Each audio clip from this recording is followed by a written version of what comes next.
Alright, hit the button. So we should be streaming. Probably. Close to it. Yeah, it's counting. So, the usual little crap I have to do. And then we'll move on to today's subject, which is a redundant subject for which, we have the opportunity to discuss physics concepts, yet no one will participate in the discussion of the concept. So it's just a bunch of antics, really. People just spout what they say is the truth, pretty much, and then they'll do some silly little thing, press on a scale and say, "Look, it didn't move twice as fast." When yes, physics says, but physics is always conditional. Every experiment's conditional. So, one of the Brozosians,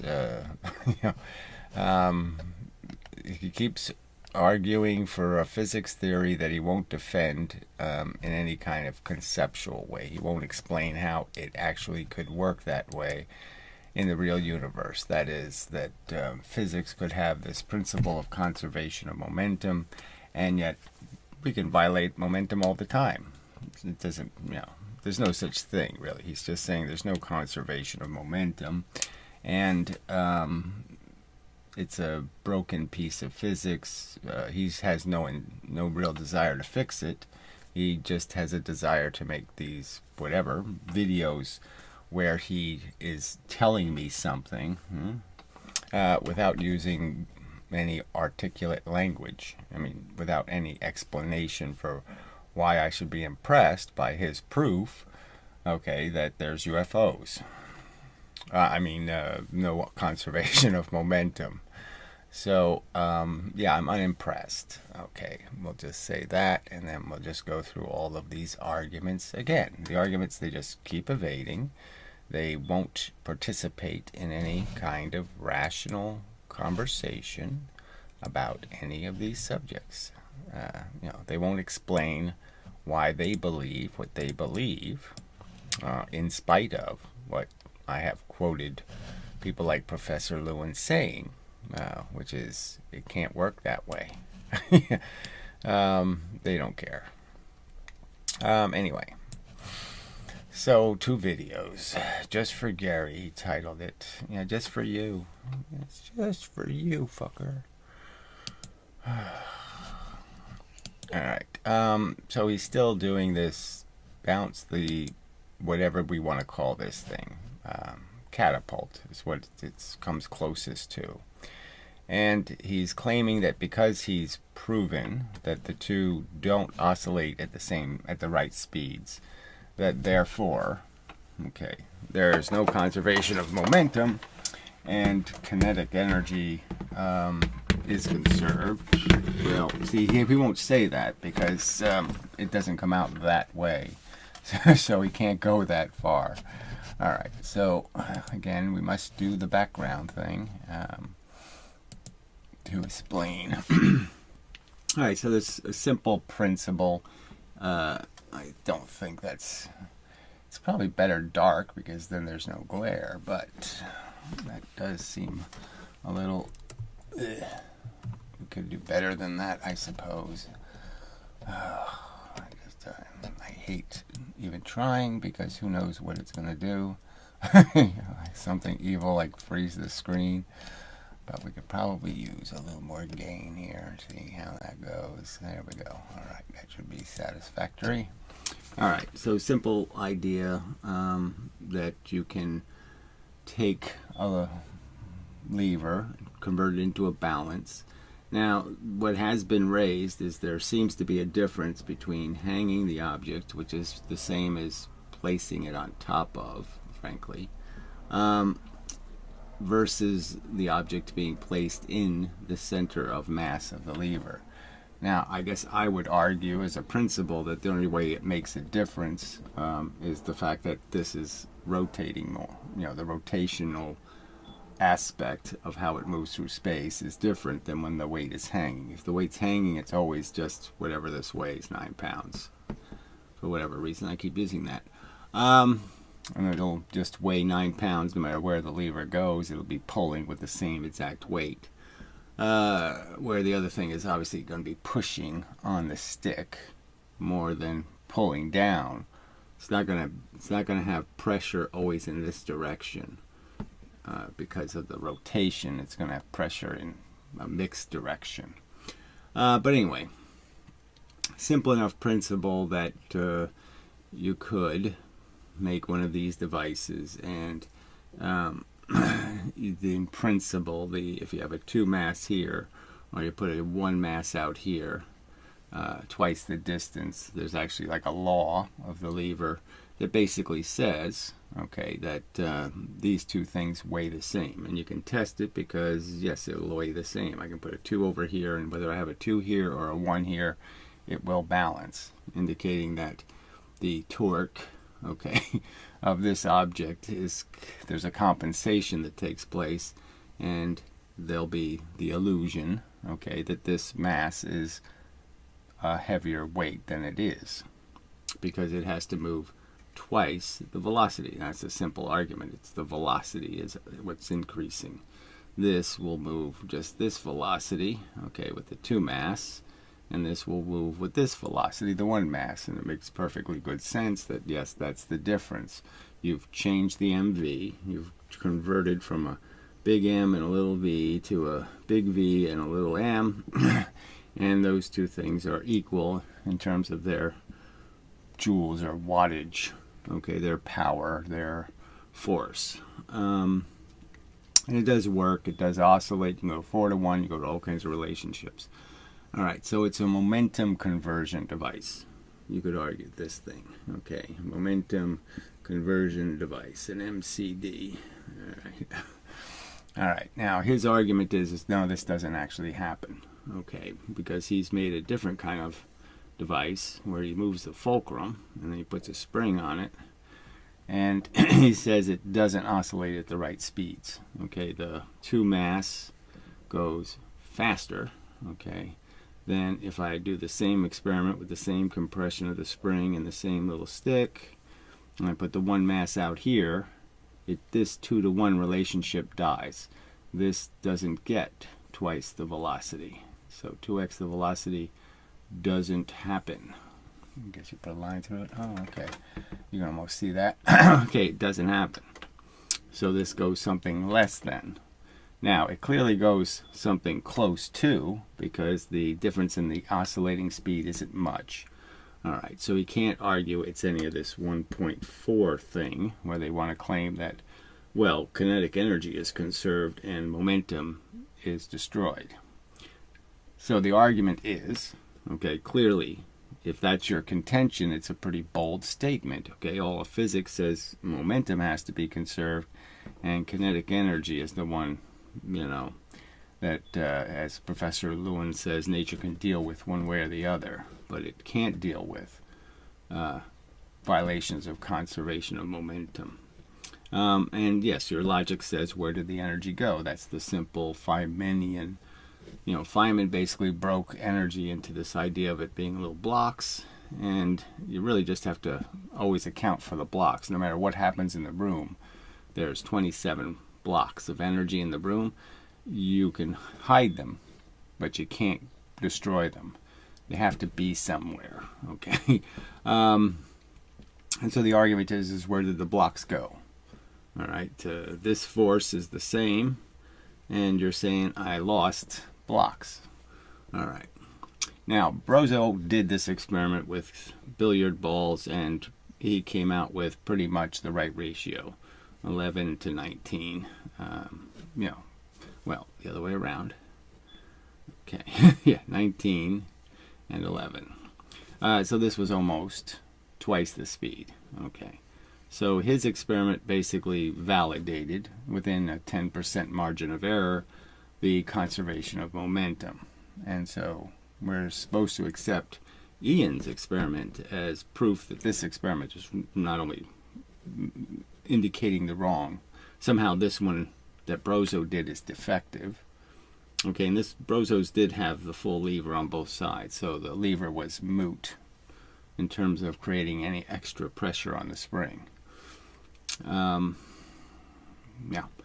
Well, it was horizontal too, which means that it doesn't have any gravitational weight, the lever, so it wasn't really causing any effects in terms of extra spring tension of any kind. So anyway, all right, so that's where we are. So I'd say it's a pretty solid principle, the conservation of momentum. I think it's a pretty good idea that, yes, if you lost the energy, you have to explain that the fulcrum got hotter, the bearing, that it went somewhere. The energy, Feynman's idea, okay, that the energy has to be accounted for, is valid. And if I want to say this doesn't do what it needs to do to conserve the momentum, then I have to explain why it didn't. All right. So I think I'll erase and start with springs. Now, I just make assumptions about springs, like, I'm not some sort of person who spent my life playing with springs. You just play with them in a general way. I didn't do any experiments to say, well, do springs really work? The general idea is that they do create a pressure and that you can, kind of depend on it. You can put a certain amount of compression in and you can expect the spring to replicate what happened to it. So if I drop something on a spring, I have an expectation that it'll give me some substantial percentage of the energy back out, that you will in fact spring back. Okay, with something like the energy you fell into it with. If we're going to use falling as an example. So if I drop something on a spring in gravity, the expectation would be is that the spring compresses and that it gives back, 85%, I don't know. What's a reasonable statement of the momentum?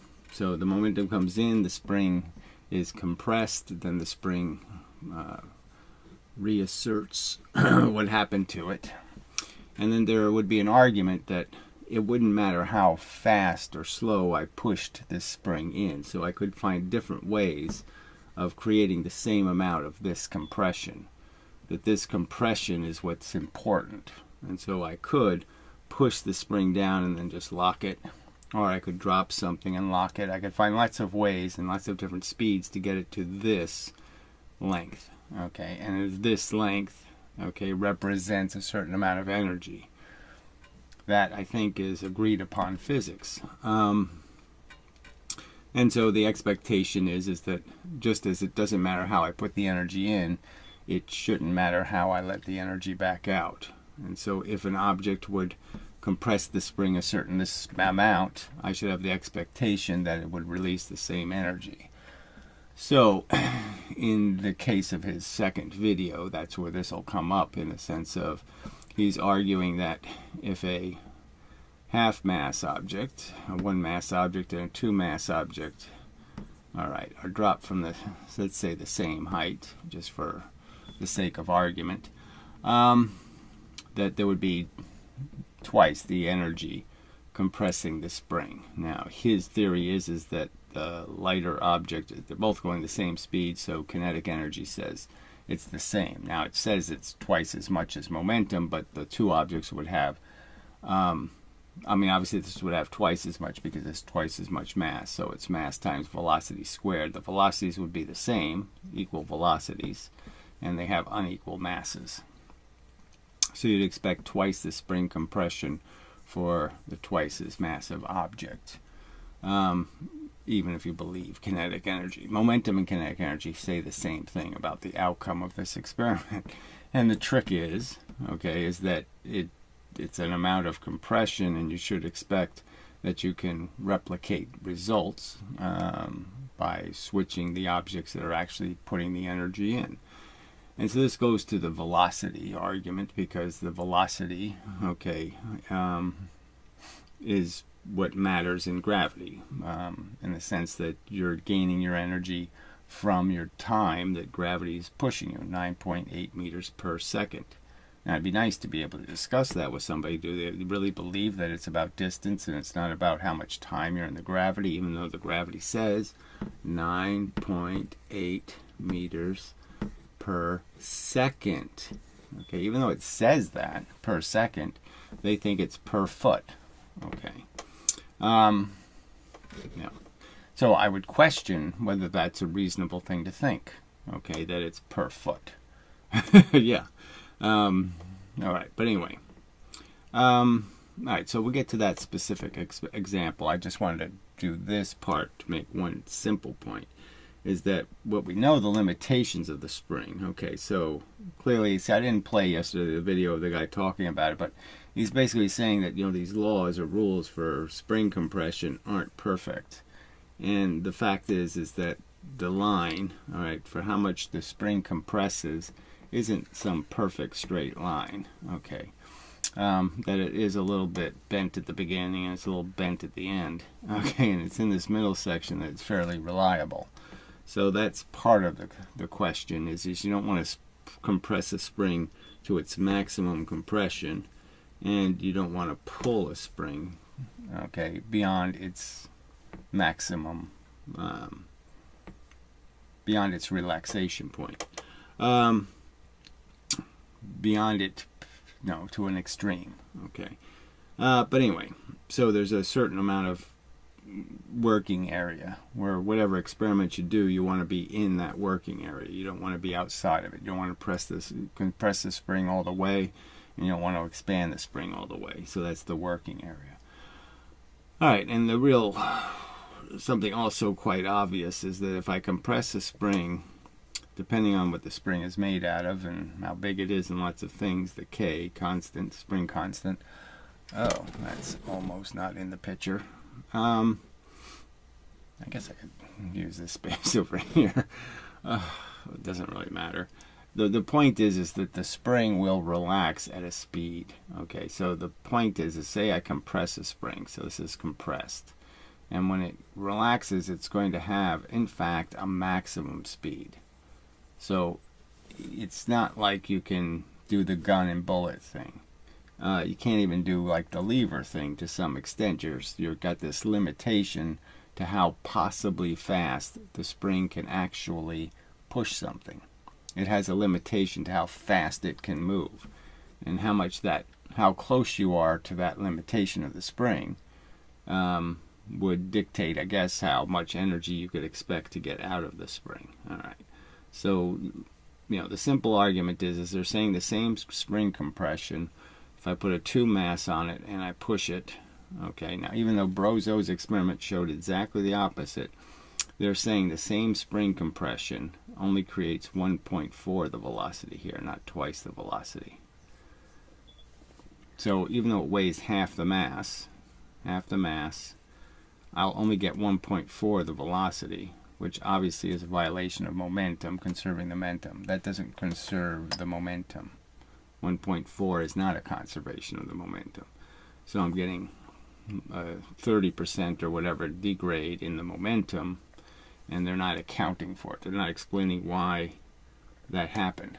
Why can't the force that this spring represents, the pressure, get into this object? And they'll say some magic word like inertia. What does that have to do with it? Why does the lighter object have more inertia? So anyway, but you know, so it's an obvious. This is a real thing. Okay, they're contending this is how the reality works. That springs aren't what you intuitively think they are, a storage device of a certain amount of wattage, so to speak, and you're just going to release the wattage, and you can release it with a high voltage at a low amperage, or you could release it at a low voltage and a high amperage. And it would be a certain number of watts, and that's what you'd have. Okay, so they're saying that analogy doesn't work for springs. They're saying it doesn't work for levers. They're saying it doesn't work for anything. But I'm just saying they're using this as the example anyway. And yeah, so that's background. All right, so we'll show his experiment and then say, well, what do you think? Yeah, okay, are you convinced? I'm not convinced. Okay. I'm not convinced that conservation of momentum has been debunked or ruled out as a possibility because of these crudely done experiments. All right. And we oscillate them. So it's the same, he's doing the same thing. He's just bouncing it on a spring and saying because they won't oscillate in sequence when he puts the one mass out here, he keeps saying, okay, this device proves it. Now, I would argue that the device does have some catches to it. In terms of how this force is applied to the lever, it's not directly in the right direction. You could argue right there. The springs are at an angle to the device, so you're stretching them, in this position, but they're not relaxing down. So you're not applying the force in the same direction that you're going to be moving the objects. So it's a little bit, it's perpendicular. The spring is perpendicular to the object you're moving, which does seem to me to change how much it's going to expand and contract, because you're not expanding and contracting it linearly to the motion of the lever. So that does seem like a problem. There's lots of little complications, but you can sort of understand that the amount you have to compress when you're pulling, something's moving like this, the amount it stretches is going to be a different amount than if you have the spring attached this way. So right there, I don't know. Does that matter? I think it probably might be a source of a problem. All right, he has these bolts into the lever, okay, and that's adding some weight to this stick, okay, which has holes drilled in it, by the way. Now, is that all irrelevant? Should it not make a difference if we have the same amount of bolts on both sticks and all of that kind of crap? I would argue probably it shouldn't matter. What I did notice is that if you actually measure the bolt centers, okay, this distance doesn't appear to match this distance. Now, this flaw, I would say, oh, he's above making that mistake. He really isn't doing all these experiments, and he never measured that distance. So I guess I'd say I'd have to see that measured just to rule that out, that it's not as obvious as he doesn't have these distances correct, that this is actually a shorter distance than this is. The distance from this bolt to this bolt. Can you see that? No. Yeah. Perfect. All right, the difference between this bolt, okay, and this bolt does appear to be a longer distance than the distance between here and here. Just as a physical measurement, this seems shorter distance than this distance. And obviously you can't make that kind of mistake. So hopefully he didn't, and it's just a camera angle that's creating the illusion, blah, blah, blah. But clearly that would be a cause of the effect. So he's saying what's causing the effect, basically. He's challenging me, and if the rest of physics was paying any attention, he'd be challenging them. He's challenging anybody who believes in conservation of momentum. He's basically saying, look, there's no conservation of momentum here. All right, he's still doing the same two masses. Okay, now he has the different masses. He did it again. Oh, he keeps just switching. Okay, so here's where they're uneven. So, this is hardly a reasonable way of testing it, but whatever. Okay, so, it's just, it's not very qualitative. It's not very exact. It's not all those kind of things that it should be. If you're going to be making the bold claim that you're proving there's no conservation of momentum, you should do it with a better experiment than this. And if you can't even figure that out, come on. Too ridiculous.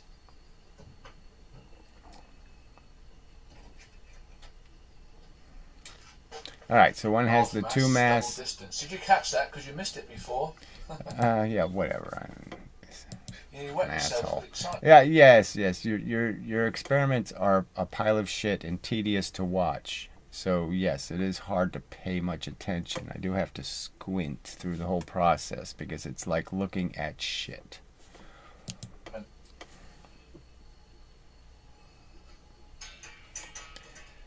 So he is putting a lot of tension on the spring. I don't know why exactly he keeps doing that part as part of the experiment, but whatever. I mean, obviously, the more you're changing the angle, the more the rules change. Okay, so I could make the simple argument that moving a lever this way, especially when I have more mass out here, moving it this way means I'm lifting all of this mass against gravity a lot because I'm doing this part of the circle. The circle's moving a lot this way, and say if you look at the head of this thing, it's moving a little bit in, but it's a tiny bit moving in this direction. So this part of the lever is all gravity. This part, okay, when I'm going up here, you can see that it's lifting so little, and it's going side to side a lot. So it's doing no gravitational work. So very little energy is going into gravity here. A lot of energy is going into gravity here. So that's part of what changes the rules of it does matter what angle you start wobbling a lever at, because you're not changing the same, you're not moving through gravity at the same rate. So your velocity this way is not a velocity against gravity. All right. And so you're not gaining anything in terms of changing how much gravitational potential. You've gained all the gravitational potential in this motion, and this motion is just kind of sideways. So this is easy to move something this way. It's harder to move something this way, would be the argument. Because you've already done the work against gravity. When you have it vertical, you've done the work against gravity. Here, you haven't done any. This is where you're doing the work against gravity. Again, you have to hold it at the end because you're really just moving this. So this is harder than this, would be the argument. Because you're moving up and down much less here than you're moving here. All right, so those are physics arguments. Now, I'm sorry to put physics arguments in a physics conversation, but yeah, that's part of the question. All right, so he always goes to this 45-degree angle, which is the key to the transition. Okay, so that's the part where you got the same amount going this way as you have going this way.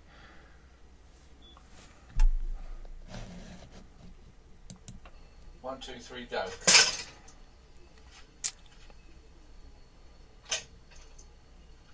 So that sounded like click, click, right? I mean, very, very close to the same. So certainly it didn't validate some 1/2 mv squared thing. So he has a 2 mass on one of them, and the 1 mass is out here on the other one. He was supposed to show us how they have a huge difference. Now, you didn't just hear a huge difference, right? I didn't hear a huge difference. 1, 2, 3, go. So, yeah, there's a difference. Ain't much, though. All right, certainly not 1.4. Okay, the one stick isn't lagging behind by more than half. Okay, it shows up less than twice the time. I mean, less than 1/2. Less than twice as fast is the point. And that certainly wasn't demonstrated that there was a whole half between those two arrival times. So, whatever. Just play the end. So all this hand pushing stuff is really, you know, I mean, I should draw a quick release. I will, frankly, because it's going to come up in the other video, so it's going to happen. Can't deny it. I can deny that this is a brilliant experiment proving there's no conservation of a momentum. So I'm just saying you're making a bold claim. So he says, just for Gary, his claim is that conservation of momentum isn't a real thing. That you don't have to find the blocks. You don't have to explain where the energy goes. You can destroy momentum or create momentum, and you don't have to account for it. That's his argument, okay? So this isn't about me. It's about you making a physics claim. So you're making a bold physics claim. I'd argue it's pretty damn bold. And you're making it with this, whatever, warp drive. You've made a in your garage warp drive.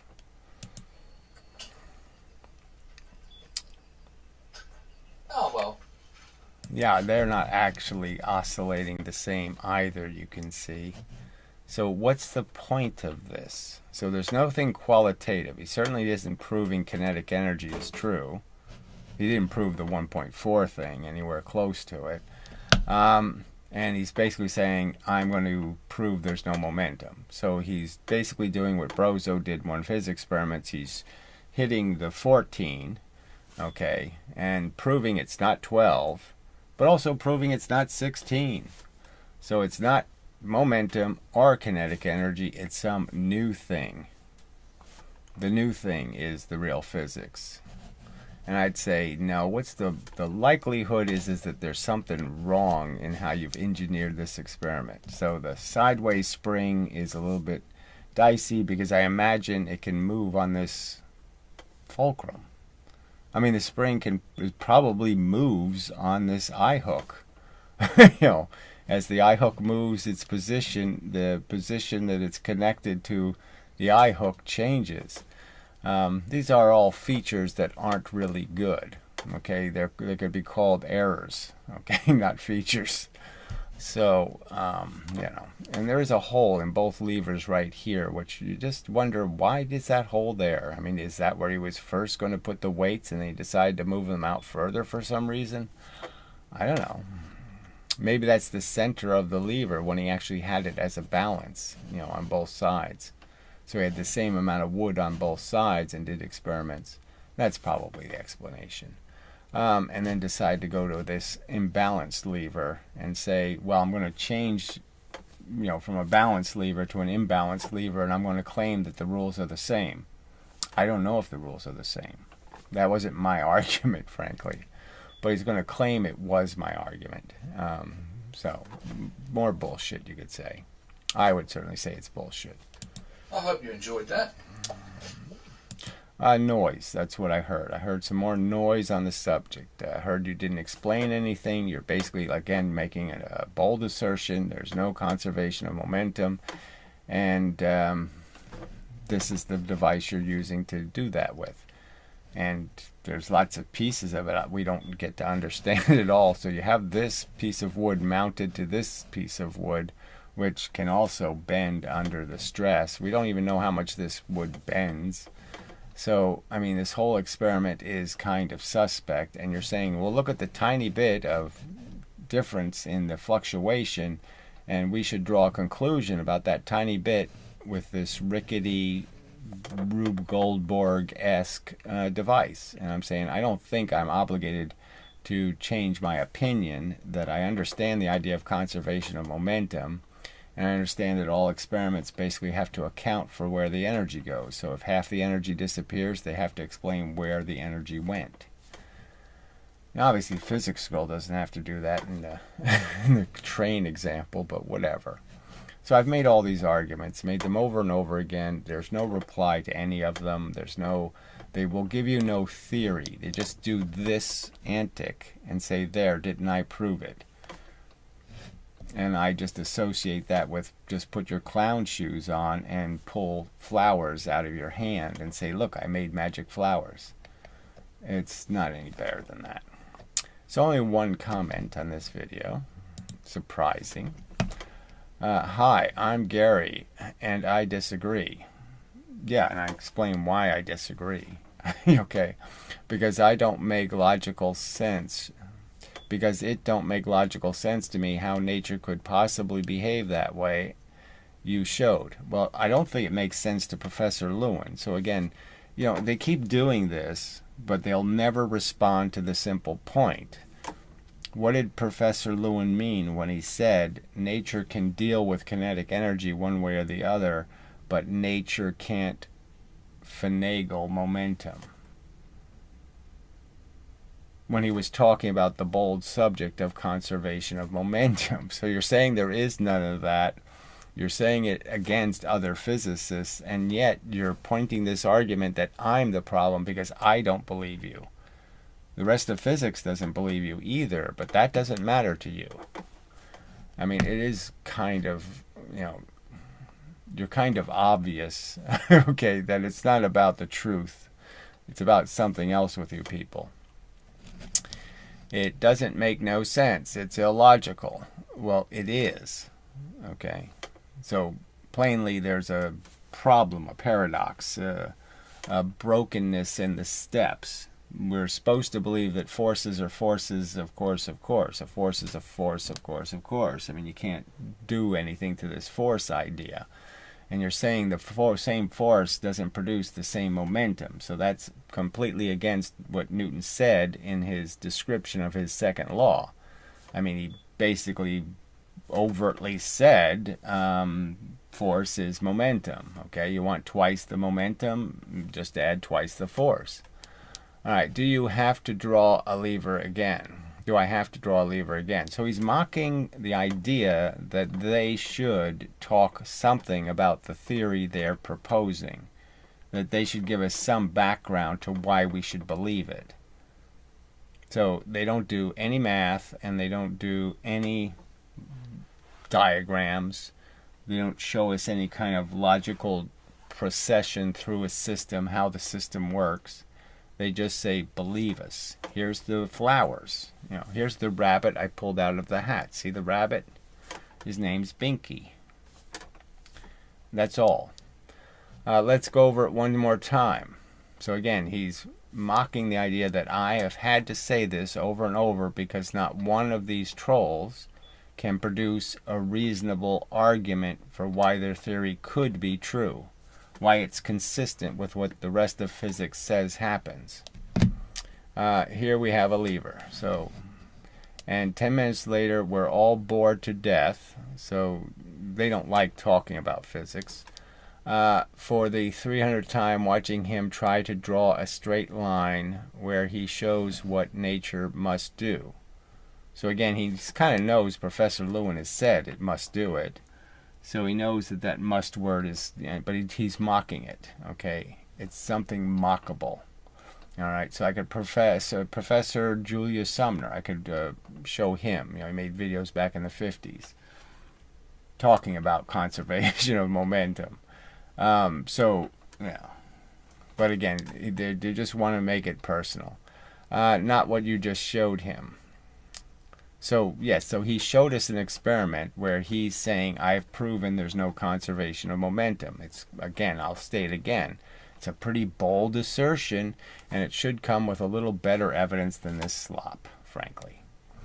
That's all nonsense to him. It's not nonsense, okay? It is an experiment. Now, you want to explain it to me, fine, but you don't want to do that. And, again, I'm going to wonder, well, maybe you made a mistake somewhere.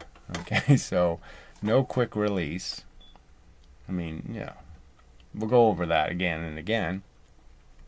And we really don't, you know, again, I just noticed this yesterday. I was just looking at this lever and I said, this distance seems longer than this distance. And if you go from point to point, you're saying, okay, well, that's part of the illusion, you know, because of the distortion in the image. But I don't know if that could distort the bolt centers. So if I went by the bolt centers, there was still, this distance is longer than this distance. And again, maybe that's just his camera fucks up everything on the outside in some way and compresses it. So usually cameras expand things, you know, they stretch them. So you'd expect this piece to be longer, not shorter. So that's the part, I guess, that I'm finding kind of strange, that this one is shorter. So I'm trying to think, what do wide-angle lenses do?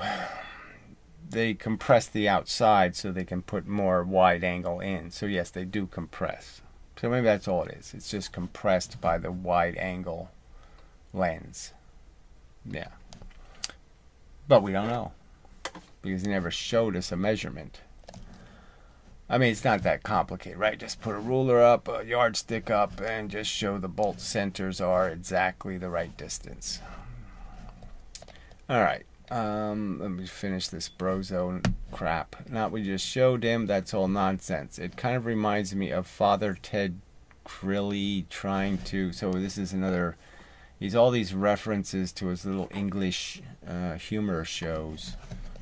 So, fuck that. Oh, God, it's just so pathetic. All right.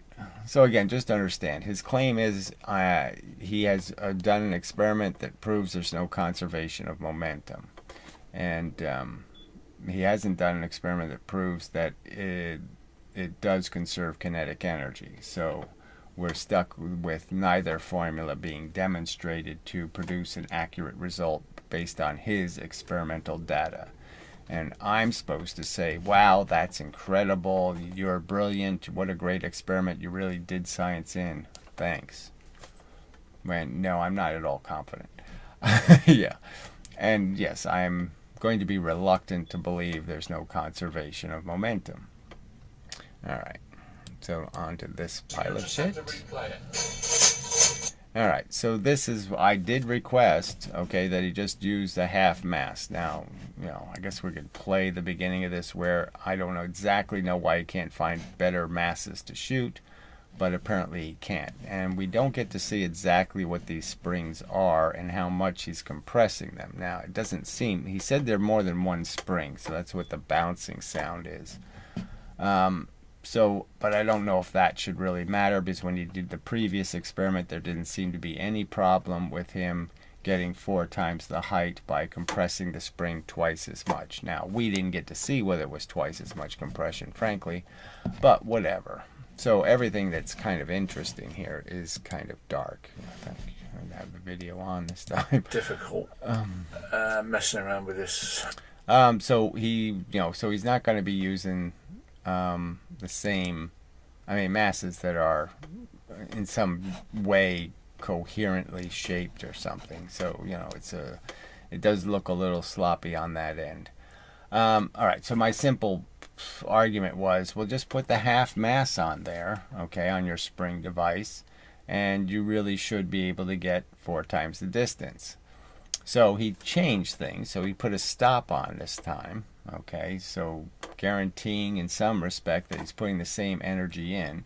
Now, who knows why he chose this particular distance for the stop, which seems to be a lot of compression, more than the 2 compression he used on the other device. But we'll see. We got here,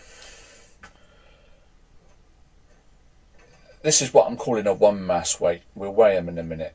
Yeah, but what is it? Are the 2 objects the same? I just don't yet. We have no idea. What the fuck is this thing? And we got another one that's half this weight. They're mounted on this plastic bobbin. And what we're going to do is we're going to... a plastic bobbin. So do the weights move at all inside of here? That would be a problem too. So, but whatever. Let's see where he goes with this. So he put a piece of wood to guarantee how far he compresses the spring. So he's going to push it down and hold it at that level. Now,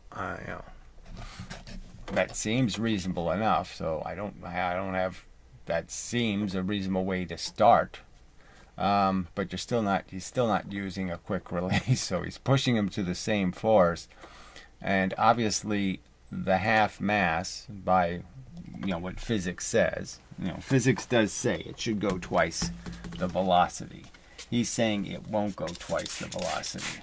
So in a sense, I could drop it, from a height in gravity, collect that energy, in terms of an expected spring compression, and I won't expect to get the energy back out. That is, it won't return it to the same height again. So, so that's where you have to kind of follow the logical ball about what force goes in and how much force something has when it falls the distance. All right. Okay, that should do. But the simple argument is that, momentum is really about weight, and this is all about weights, and it's really just saying, well, how is it possible that you reduced the mass by 1/2, and yet you didn't increase the velocity by 2? So you didn't conserve the momentum. How is that possible, is the argument. Where did the extra momentum go? Pull them down both weights till they touch this bit of wood. So he's really has compressing the springs almost all the way. So this is, again, like Brozo. For some reason, he feels it's necessary to do that. And that's, again, maybe I'll play that video. I mean, what the hell? This Peter G video. So it has a video on this exact subject, Hooke's Law. So we'll play that video. And, then we can just argue that this is just, this really isn't about the subject. It's about whether you care about any, of these arguments about how and what range the tolerances you should be doing the experiment within. And you really just don't care. So you don't care about quick releases, and you don't care about spring tolerances. So that they both going to be released from the same spring compression. Right, and why'd you choose this spring compression? Why didn't you choose half as much spring compression? Why did you choose these weights? Why didn't you choose some other weights? Have you tried it with other weights? Did you try it with half of this mass again? So he's reduced the mass by half. Well, can you reduce it by a half again and a half again and do the experiment and see how far it goes? These springs clearly look like they're overlapping, which is really bad. So, I don't know. That's a little ugly, frankly.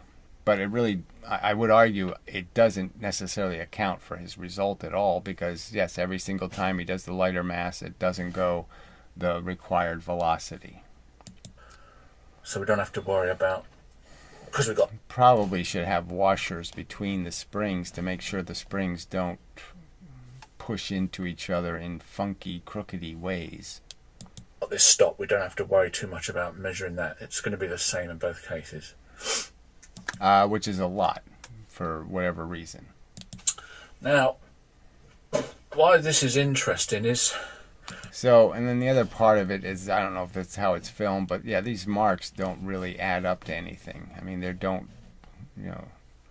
not accurate, okay? So, this first distance is an illusion. I mean, it's much greater than one of these distances, and so it just makes it so much harder to figure out how this thing's actually moving.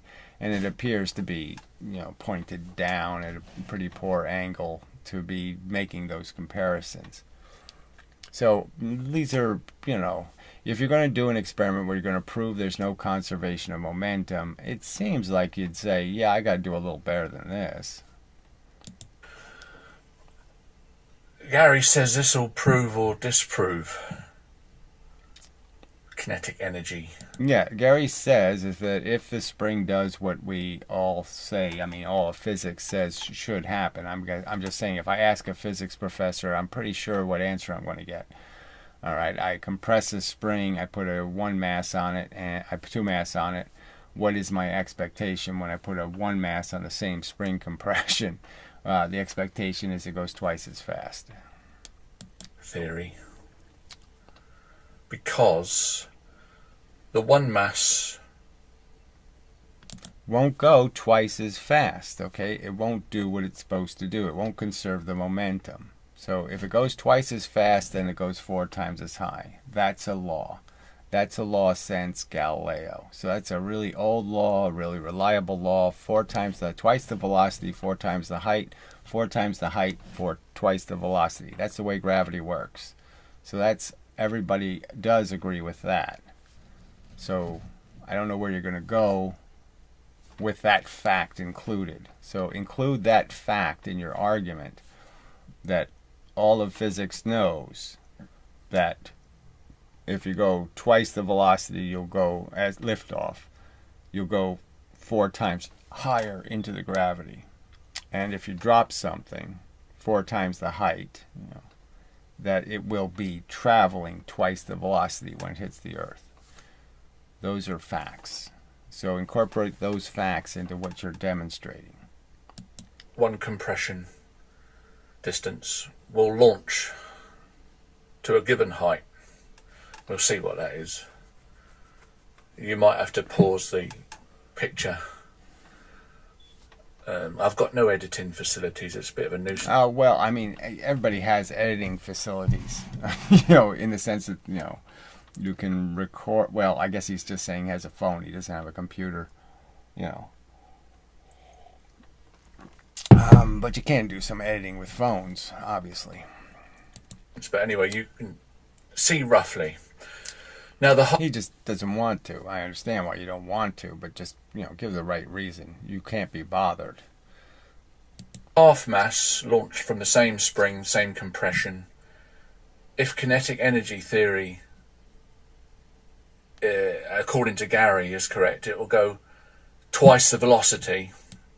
No, if kinetic energy theory is correct, okay, then it should go 1.4 the velocity. If momentum is correct, then it goes twice the velocity. So let me play it again, but yeah, I think he said that wrong. So should I make a video mocking the fact that you didn't say it right? According to Gary is correct, it will go twice the velocity. The spring will be able to launch the half mass at twice the velocity, and therefore it will go 4 times the height. Okay, let's go all the way back. We missed the... I've got no editing facilities. It's a bit of a nuisance. But anyway, you can see roughly. Now, the half mass launched from the same spring, same compression. If kinetic energy theory, according to Gary, is correct, it will go twice the velocity.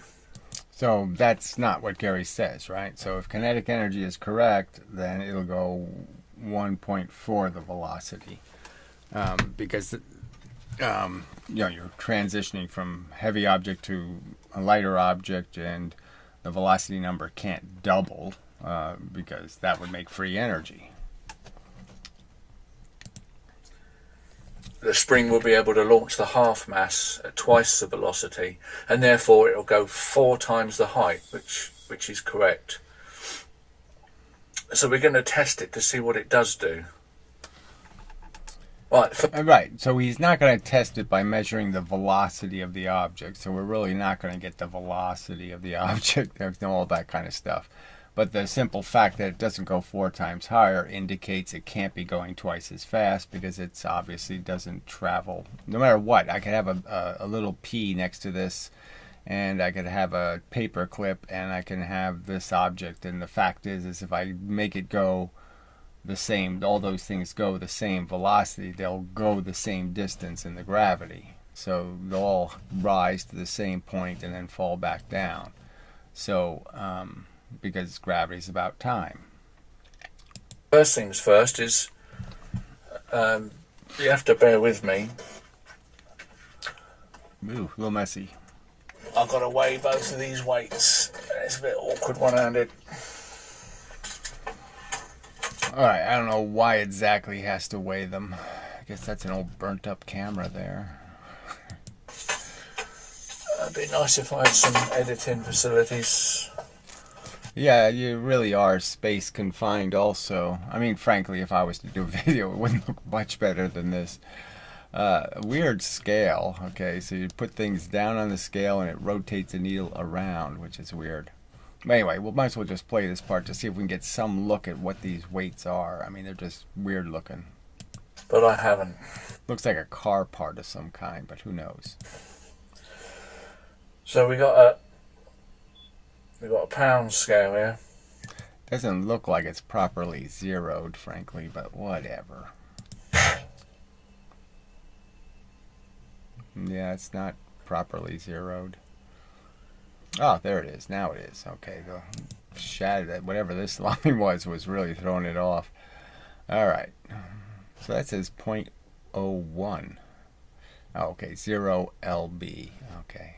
Jeez, it's a really brilliant way they created the damn thing. So anyway.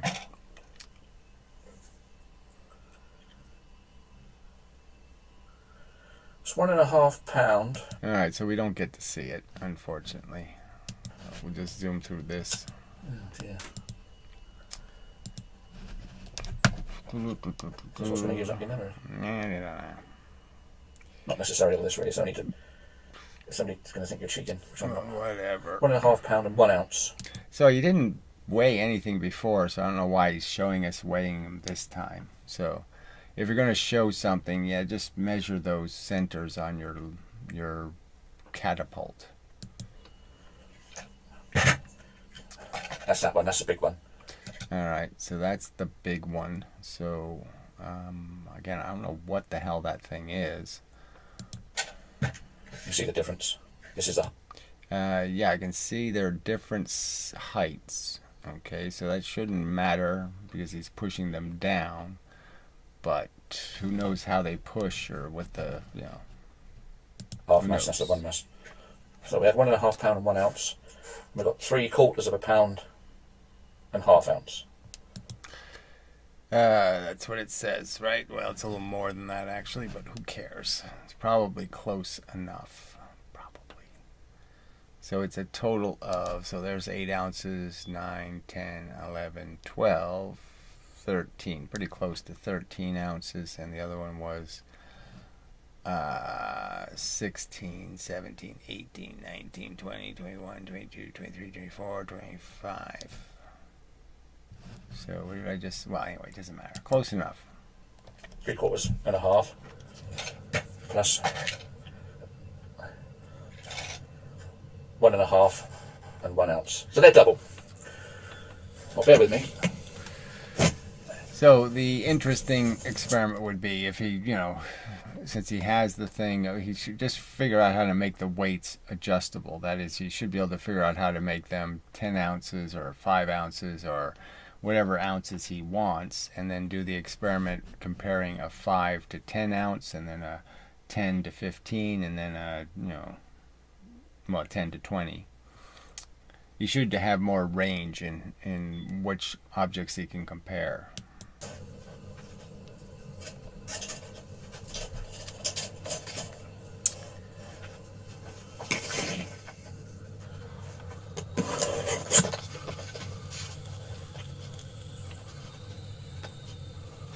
Sorry for being a bit dark, the picture at the bottom. I've tried to get it as good as I can, but you can see roughly what I'm going to be doing. We'll start off with the 1 mass. So I might get out of breath because I'm squatting in a funny position. Okay, so Brozo made this claim more than like 3 years ago, whatever it was, 4 years ago. Okay, that springs don't produce twice the velocity with half the mass. And so I did an experiment to say, well, I don't believe that. And so I shot 2 little ball bearings on a rail. And what I found was, you know, when I shot them with a, you know, a device in which I had to release the rubber band, you know, I just pulled it back with my fingers and then released it. Yeah, it didn't, you know, I didn't get twice the velocity. Okay, nowhere close, actually. And so I realized that the real flaw is, you know, when I have to get that twice the velocity thing, you know, that's the part where it's tricky.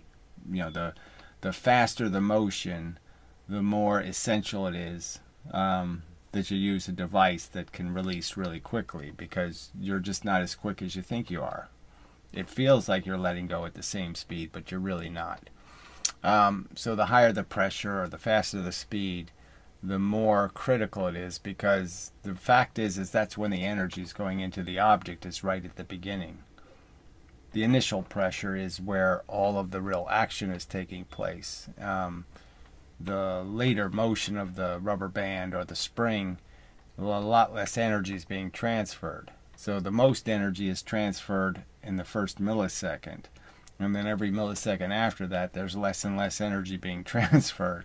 So it's really critical that you get that first thing right. So the simple argument is so I devised a little, you know, a clip and clothespin, you know, that would be better. It still wasn't perfect, frankly, in terms of, you can understand it still has to pull across the rubber band, and, you know, it's not going to give you perfect results. But I found I got a lot more consistent results, and I gained like 30% velocity. So I increased the velocity by like 30% by using a quick release. So I'm just saying it's a real thing. They don't think it's a real thing. They don't think, you know, all these other people, you can show the experiments where they're, you know, being very careful to cut or burn wires. Even the Mythbusters video where they're, you know, swinging a really heavy weight. You know, he uses a pair of scissors, a knife to cut the string, you know, to make it a quick release. So, in spite of the conversation that's taken place about how, well, all of these experiments really should be done using a reasonable release mechanism, that is, one that is carefully engineered and has some hope of allowing the energy to actually get into the objects reliably, no. Couldn't be bothered. I'll do it a few times and you'll just have to replay it. Yeah, we'll have to do the work of figuring out how far it went. So he could have just figured out a little piece of paper here for it to hit, you know, where it would knock the paper up a little bit and show us how high it went. But no, he couldn't even bother doing that. You know, he could just put something on here, you know, just a little piece of paper, okay, that would slide up and down, and it would, you know, stop at the highest position because it, you know, it doesn't fall straight, so it goes a little canted and locks in position. Just some indication of how high the thing goes. Yeah, but nothing.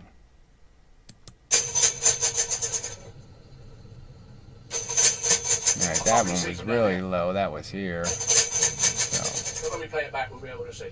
well, you can't really see much. I'm just saying this is where it's going, out here. Okay, so we got that. It's less than half this middle line. Here's the exciting bit. Alright, we don't need it fast anymore, that's for sure. Alright.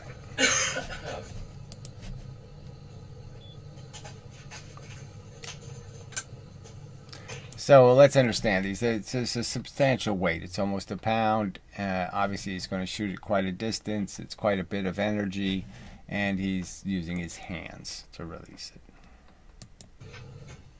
Gary says it should go 4 times as high because it's going twice the velocity. The same. It should go twice the velocity is the way I would state the argument. Right. It should go twice the velocity, and if it goes twice the velocity, it's guaranteed to go 4 times as high.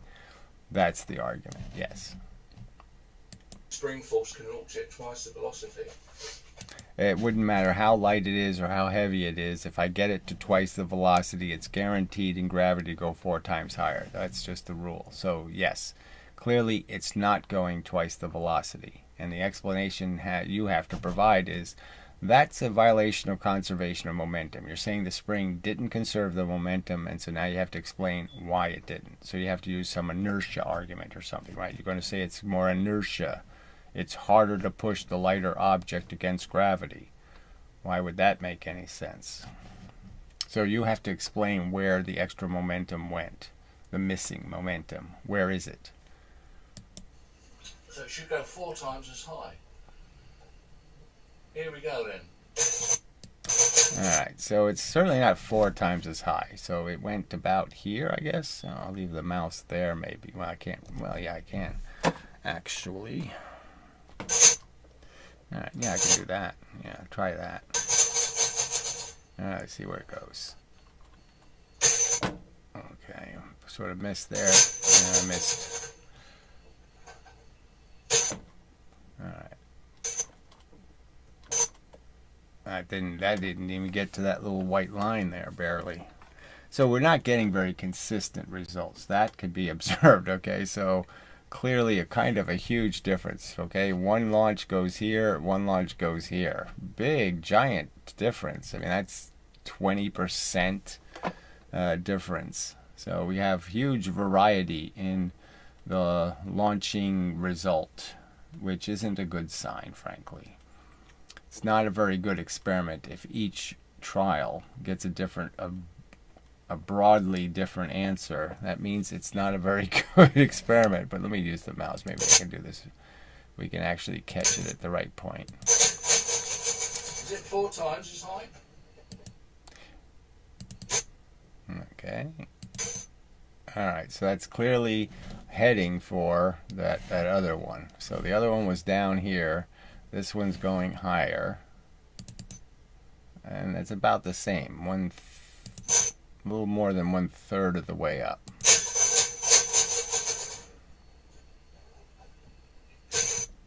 Okay, looks like that's hitting that point again. So it's almost half, you'd almost say. It's pretty damn close to half there.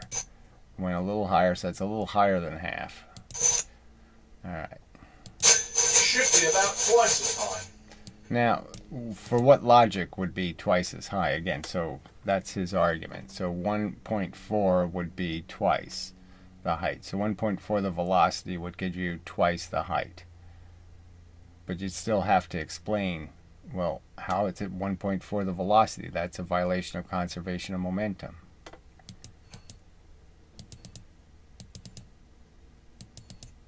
Alright, there it goes. Okay, well, almost the same. Almost.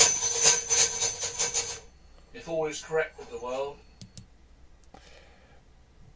Yeah, if all was correct with the world, logic would matter, and you'd have to explain how you're violating conservation of momentum. It wouldn't be a minor issue. It'd be kind of a major one.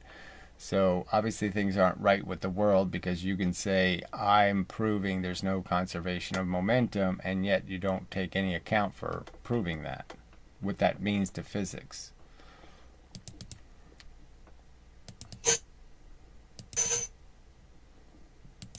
Okay, that was short. Alright, so we certainly can prove there's a great deal of variety. Now, there's no variety that's anywhere close to the 4, which would have been up here. So, I mean, we're not even close to the 4. 4 would have been... I mean, this scale is so rotten that you can't see anything. You really can't make this comparison, right? So it's a really lousy... the fact that... Okay, so if we have that as a starting height, but the compression height is down here. So he shot at this whole distance, okay, is the 1, and the 2 did do about half, which ends up here. So all he's proven is that, yes, he can make it look like, okay, but can he explain why it's like? So the explanation has to come with some explanation for why you can violate conservation of momentum, why it makes sense to you that what appears to be a huge degrade, okay, 1.4 of the velocity. Instead of twice the velocity, you lost 1/3 of the momentum. The giant hunk of momentum disappeared merely because you put a lighter object on the spring. Now, I guess I can speculate. I could just argue that this might have something to do with the springs and their speed. So clearly the argument is that I can compress a spring and the fact is it goes up at a certain speed, a maximum speed. Now, this is not a quick release either, right? So that's a catch, right? So I'm killing some of the energy in the releasing process because the pressure isn't going to be released instantly. It's going to drag off my finger. That means it's going to go like this little bit. So it's losing bits of energy as it slides off my finger. So that's a problem. And then the problem is that even if I made a quick release, the fact is the spring can only rise at a certain maximum velocity. So anything that requires a high velocity, a higher velocity, certainly it can't give it that amount of velocity. It can't make something fly off of it faster than it can move. So we know that's a limitation. So anytime you're not getting the outcome, that is, you're not getting enough velocity with a lighter object, it might just be because the spring can't produce that velocity. So you're outside the tolerances or the stiffness of the spring, and you need a stiffer spring to be able to get the higher velocity. But see, as soon as you make an argument, that's a little bit nuanced and complicated, and they don't want to hear any of that. So anyway, so the argument would be is, yes, I think this experiment can be duplicated in other ways. Now, Brozo duplicated it by using a lever. Same idea, really. It's the same spring compression, same force, and his results were very close to 2 to 1. Okay, so very close to twice the velocity. This is really far from twice the velocity. So we have two experiments that do directly conflict with each other, frankly, in their outcome. It's a direct contradiction. And they won't say anything about that either. And that we're just supposed to be convinced. I'm supposed to be convinced. Me, particular me. Okay, the rest of you, who cares? It's just about me. Yeah, right. All right, so let's see if the commenters have anything to add here. Change the pace a little, then we'll read the comments on the video and see if there's anything to just point out how they really don't care about any of this physics truth. They're just trying to in some way prove me wrong, and they don't mind if they're trying to prove all of physics wrong in the process, which makes them look ridiculous, frankly. I mean, if he's really going to argue there's no conservation of momentum, you would really think, oh yeah, they would take that a little bit serious and recognize, well, I could do a little better than this experiment if I'm going to do that. All right, they believe what they believe because they have accepted what they are told. So this isn't what they're told, okay? They're overtly, Professor Lewin, somebody who they come to the defense of, has told them exactly the opposite, and they don't care. That's the part that's funny. To prove me wrong, they'll prove Professor Lewin wrong. Okay. Are told is conventional science without questioning any part of it. So I think they question plenty of it. Again, they just wish to attack my assertions, and they don't care about any collateral damage, so to speak. And again, they don't care about how ridiculous that collateral damage is, in the sense that, do you really think you're going to prove there's no conservation of momentum? All right, must obey the orthodoxy. Okay, so again, they're obeying it in, like I said, a way that is just on its face retarded. So they're saying, to prove kinetic energy, I will destroy conservation of momentum. That doesn't sound, I mean, that sounds kind of like spiting your nose to spite your face or something, cutting off your nose to spite your face. I mean, that's just pretty cliche stupid. Okay, what Ian should do is create a trigger. Well, yes, of course he should. Or a stopper for when the spring gets compressed all the way down. Well, he does have the stopper, so he is pushing it to a stop. Now, the problem is he's compressing the springs almost, you could argue, too close to their maximum compression. And that's a no-no. Okay, so he shouldn't be doing that. That's why it will give him more consistency. It's not just about consistency, because frankly you can, do it wrong over and over and over again. It's about making sure that you aren't inhibiting, okay, the higher velocity from happening. Higher velocity is more complicated. Higher velocity is more, there's less time. So you can't, it's more time critical. So obviously you can understand, the higher the velocity I'm trying to produce, the more critical how I release it. The higher the velocity it's going to go. So, that can be understood. I see he has that piece of wood, but something that holds it and lets it release whatever. Yes, it would be better just not bother with the wood, just have some kind of consistent, put a key in. You could drill a hole in the copper rod and put a key in, the hole, and then you could pull the key quickly. All right, the spring should bounce up higher. Well, whatever. The point is the half mass should, if you're going to conserve the momentum, go twice as fast. And if it's not going twice as fast, you should explain why. Okay.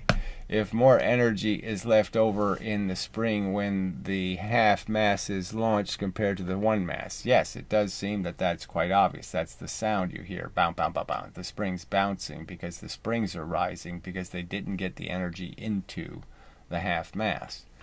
And you have to ask why. Because maybe they can't expand fast enough? I don't know. There's an answer to the question, okay? I'm not claiming to have every answer. Like I said, when did I say I was a spring expert? I haven't spent my whole life playing with springs, but I mean, I have done this. And I have verified a few things. Now I can put weights on this, I suppose, and try to launch them. Maybe I can make a quick release on this cheap little scale. But again, we're talking about how fast can the scale lift. I mean, it's lifting the platform as it is, and that's a mass. It's got a lift. So it does get a little bit complicated. So it's not as, it's not as black and white as, oh yeah, you just do this rickety experiment and you've done all you need to do. It's not that simple. But they clearly want to make it that simple. So let's just play the little last bit of this. Twice as high.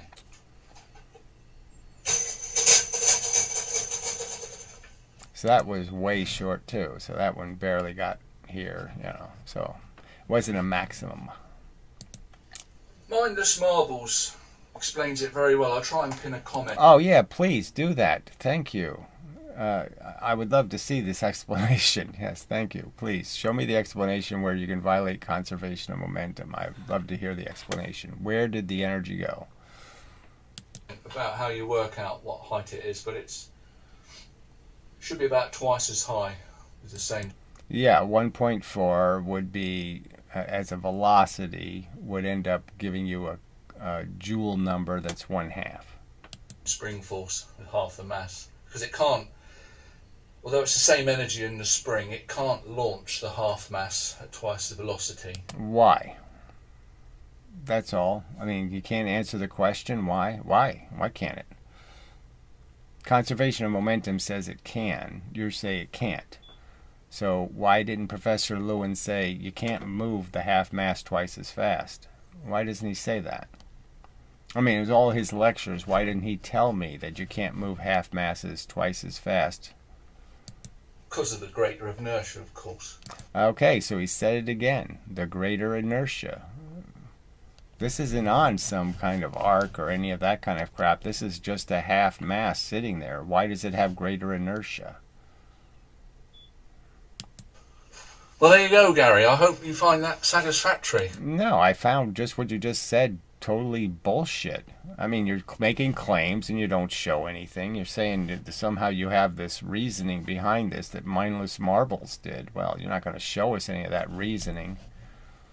And you're going to keep using this word inertia where I already pointed out what the fuck are you talking about? And see if there's any humility there. Well, again, humility in what respect? You're violating conservation of momentum of an established principle for 500 years in physics, and you're telling me you're proving physicists are wrong. And I'm supposed to be impressed by this piece of shit experiment proving it. Okay. That's not going to happen, shithead.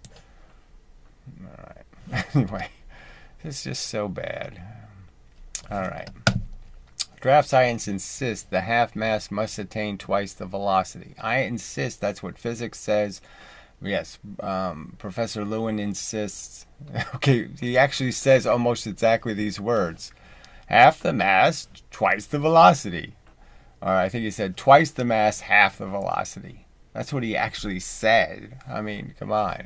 Yes. So I'm not the only one who says so.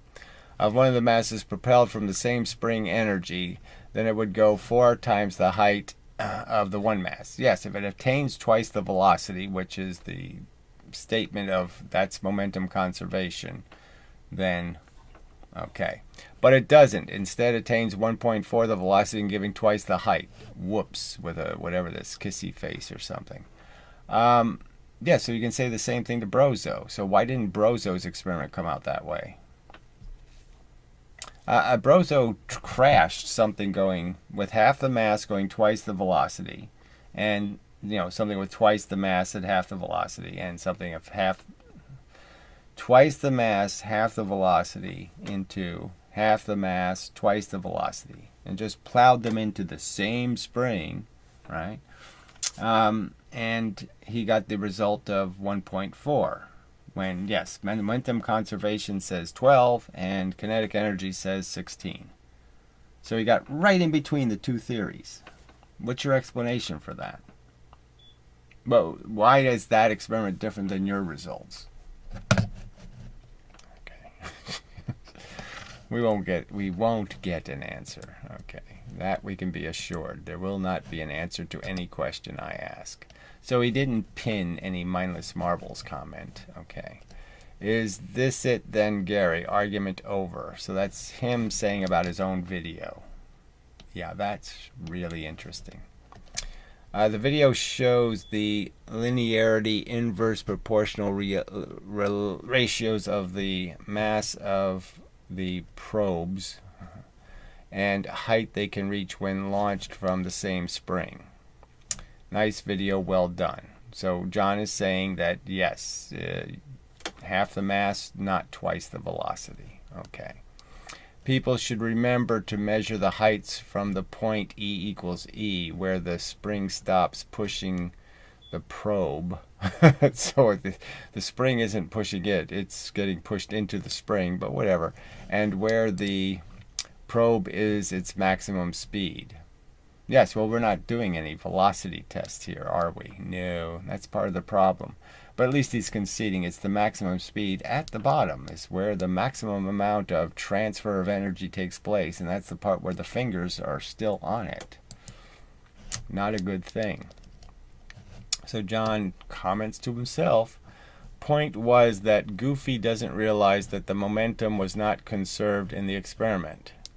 No, that's exactly my point. I do realize that's your contention. What I'm arguing is why doesn't regular physics say that?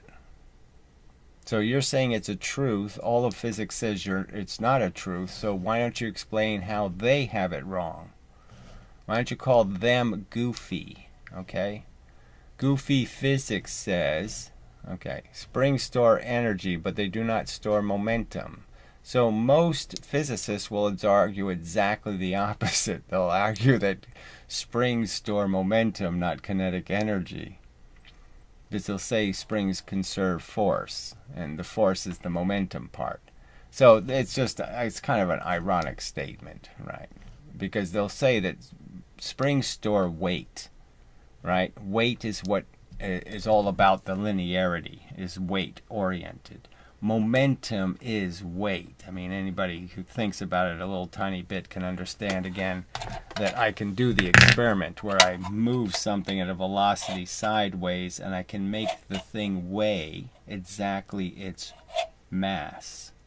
Okay, so I can take a 100-pound person and move him at a certain velocity into a scale, and he'll weigh, okay, his mass, which is essentially the same as your gravitational weight. So obviously there's a huge connection between momentum and weight. So what he's saying here is exactly the opposite of the standard theory. If we want to know the momentum, we need to know the velocities. So, well, duh. Since momentum equals mass times velocity, what are you telling us this year? We can find the initial speed this way. Yes, and the point is that the speed is well below the doubling of the velocity. It's well below that. All right. So more just the kx blah, blah, blah, blah, blah. The initial speed of the probe is inversely proportional to the square root of the mass. And so why would that be true? One would have to ask. Anyway, because the two are separate pieces. Okay, we know the mass isn't going to change in these experiments, and that, well, we are in fact changing the mass in the sense you're using a half mass. But the capacity of the object to produce twice the impact isn't something their physics argues against. Let's see, because velocity is always going to be the same. I can drop 10 tons or I can drop 1 ton from the same height, and we'll both agree that the 10 tons is going to make 10 times the damage, because we're not changing the velocity, we're just changing the mass. So changing mass does not have any squared function. And therefore the P equals mv cannot be equal to P equals whatever that is, VVM, unless m equals 1, of course. Yeah. I don't know why you didn't say MVV. Except it's V square root of M. Yeah, this square rooting the mass doesn't make much sense to me, frankly. So you're basically just saying I'm going to create an opposite of the squaring of the velocity by square rooting the mass. I mean, I don't see any reasoning to that. Watertight proof, Gary being wrong.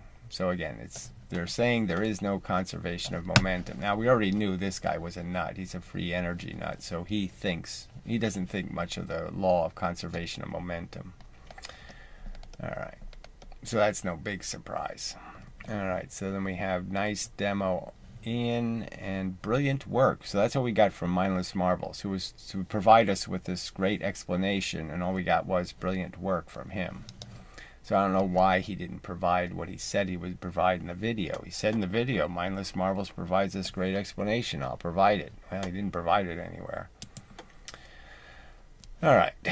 In case Gary complains, it's less than double the height. Let's remember it's unarguably miles from his predicted 4 times. Yes, and it's miles from Brozo's experiment, where clearly you could argue it was 1.8.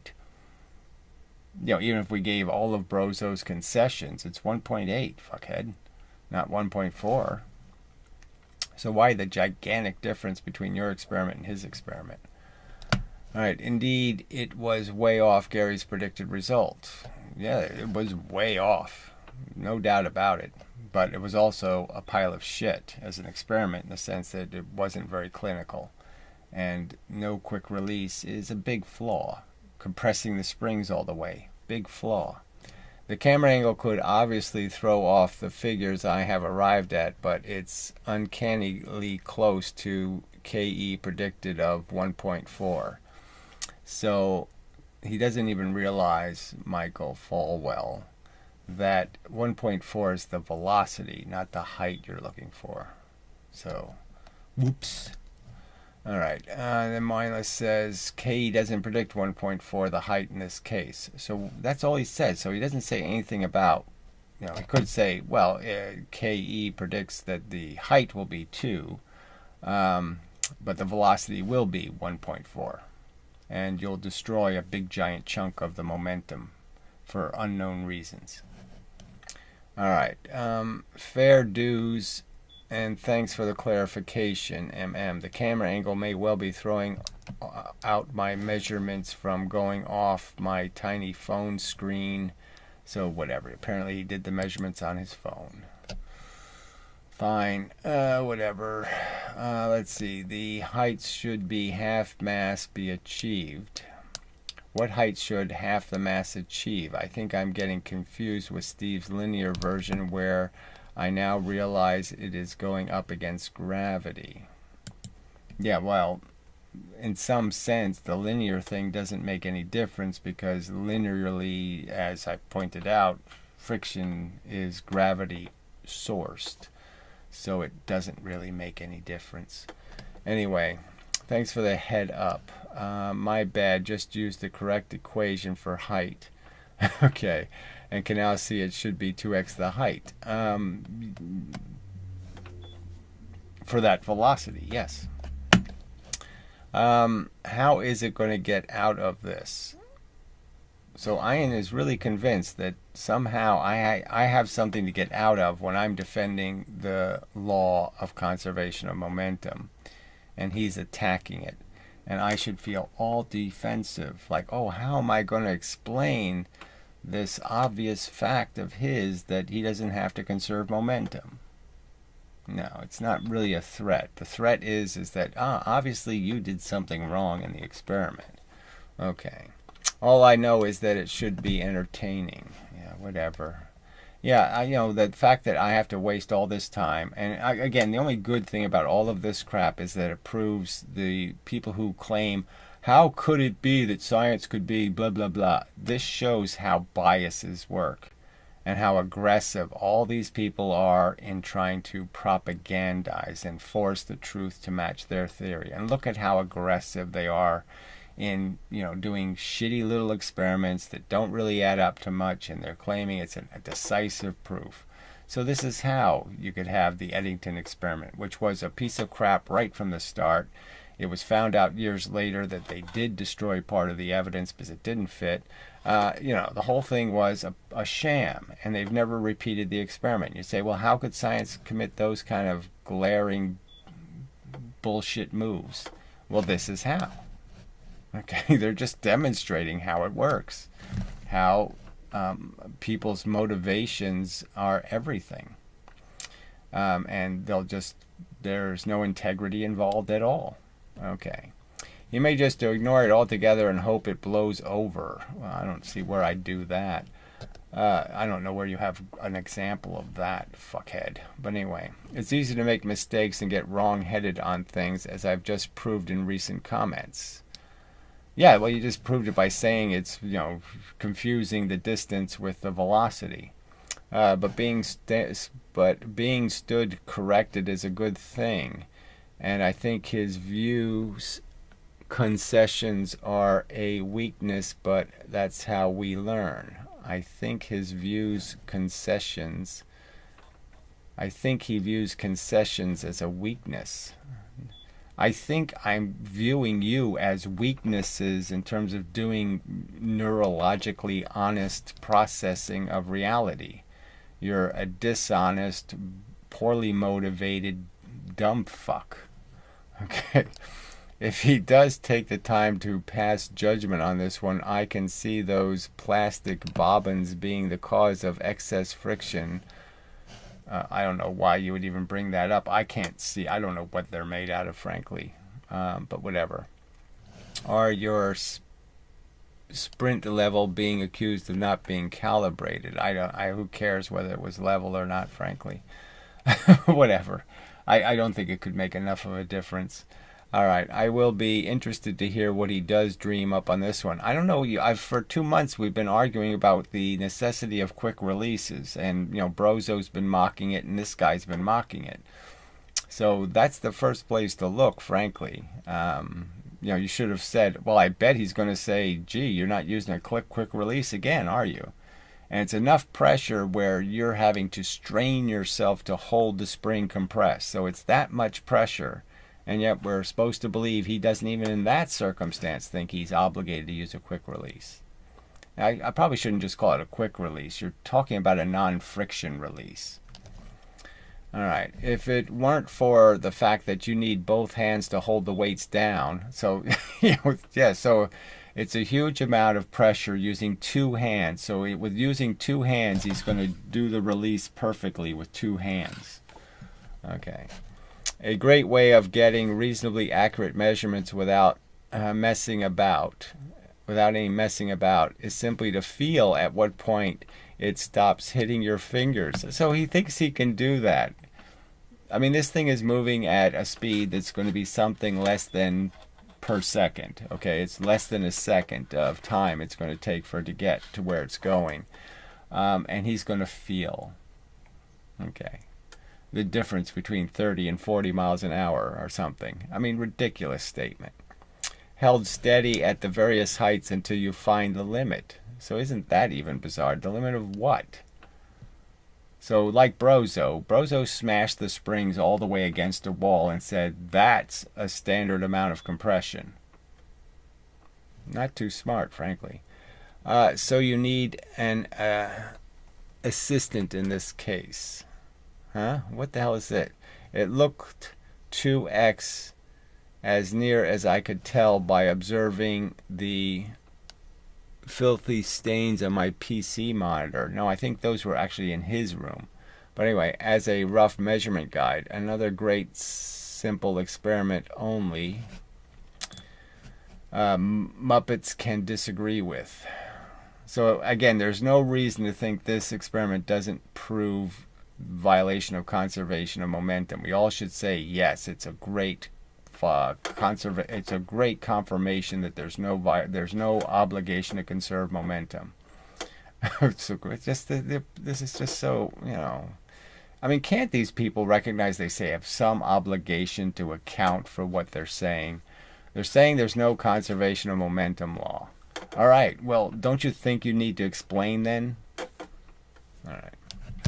Thank you for your uploading and building it, Ian. So even though it completely contradicts Brozo's experiment, he's thanking him for, thank you for contradicting my experiment.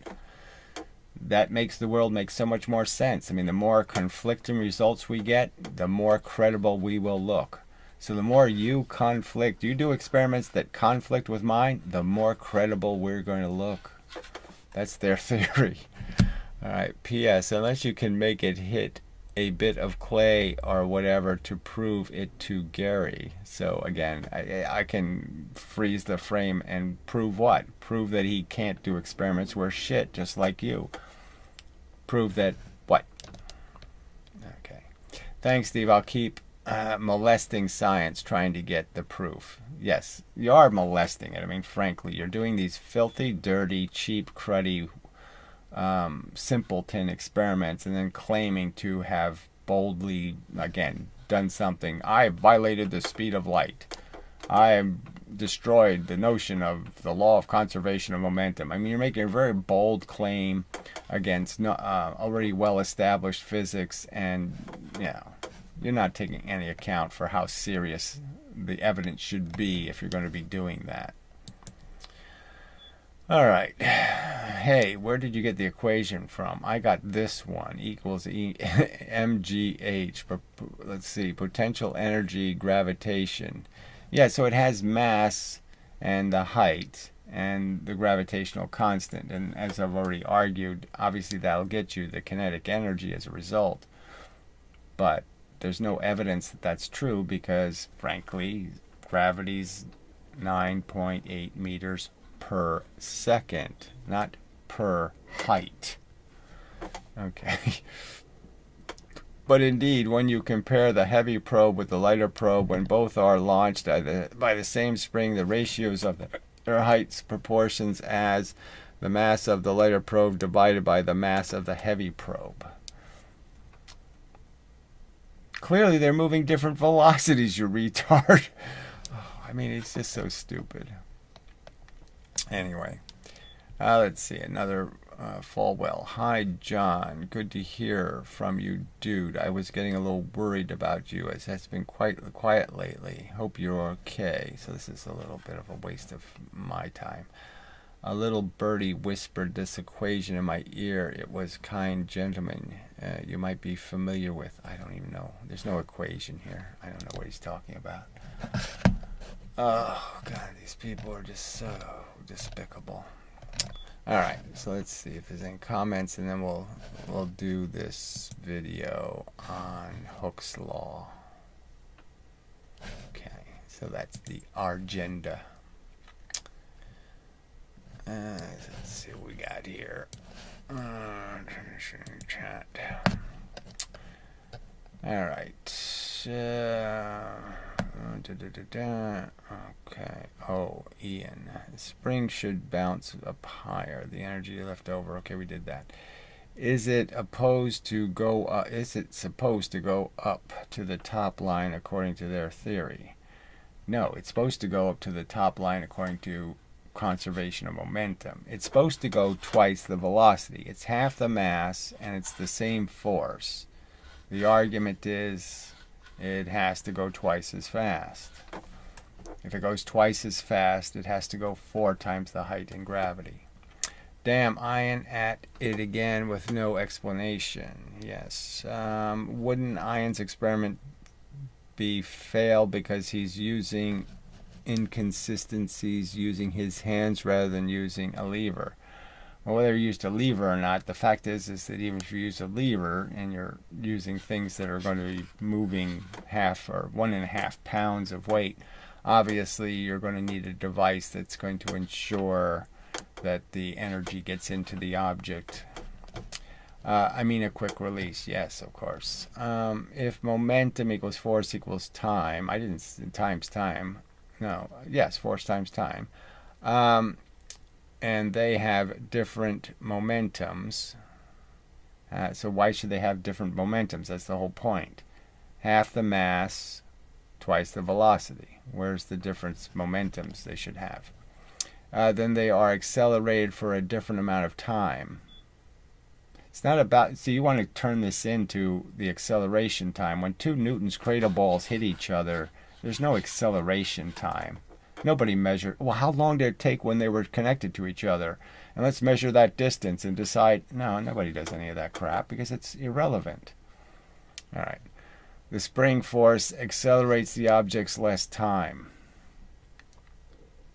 So again, you're saying springs don't give back the energy they get. So if I compress a spring, I mean, I'm just saying the logic is kind of this simple. I could compress this thing really slowly, all right, and then release it. Or I can compress it quickly and release it. The release energy is the same no matter how fast I compressed it, so it doesn't make any difference.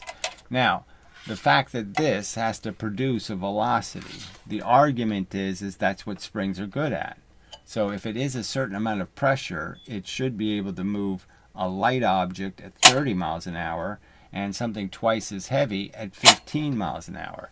That's the expectation of how springs work.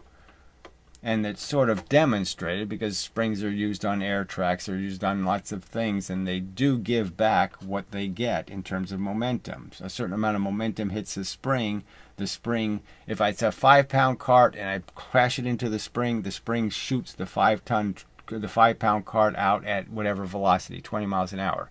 If I put a much lighter cart, okay, at a higher velocity into the spring, I get that back. So it demonstrates itself to be a rather useful storage device, and it stores the energy as watts, and it can give it back to you as volts, or it can give it back to you as amps. I mean, that's the simple analogy. So springs are batteries in a sense, and the argument is that if the battery isn't producing the wattage, you have to explain where it went. So that's the obligation here. You're saying the energy was not conserved. Well, you know, the momentum, the wattage, where did it go? All right. Let's see. If springs accelerates the object in less time, okay, that's, yeah, well, itself would have to move that pressure. If the spring accelerates the object in less time, obviously if it's going to make it go twice as fast, the spring, okay, is releasing the object in twice the time. I mean, it's releasing it in less time. It had to have moved through the process much faster, so the release speed has to be faster than. So the lighter object means this table moves faster than if the heavy object's being moved. This will go 30 miles an hour. The lighter object's going to go 60 miles an hour. I mean, yeah, so it's less time being accelerated, but, you know, time isn't creating the force. It's not a 9.8 meters per second force the scale produces. The scale isn't gravity.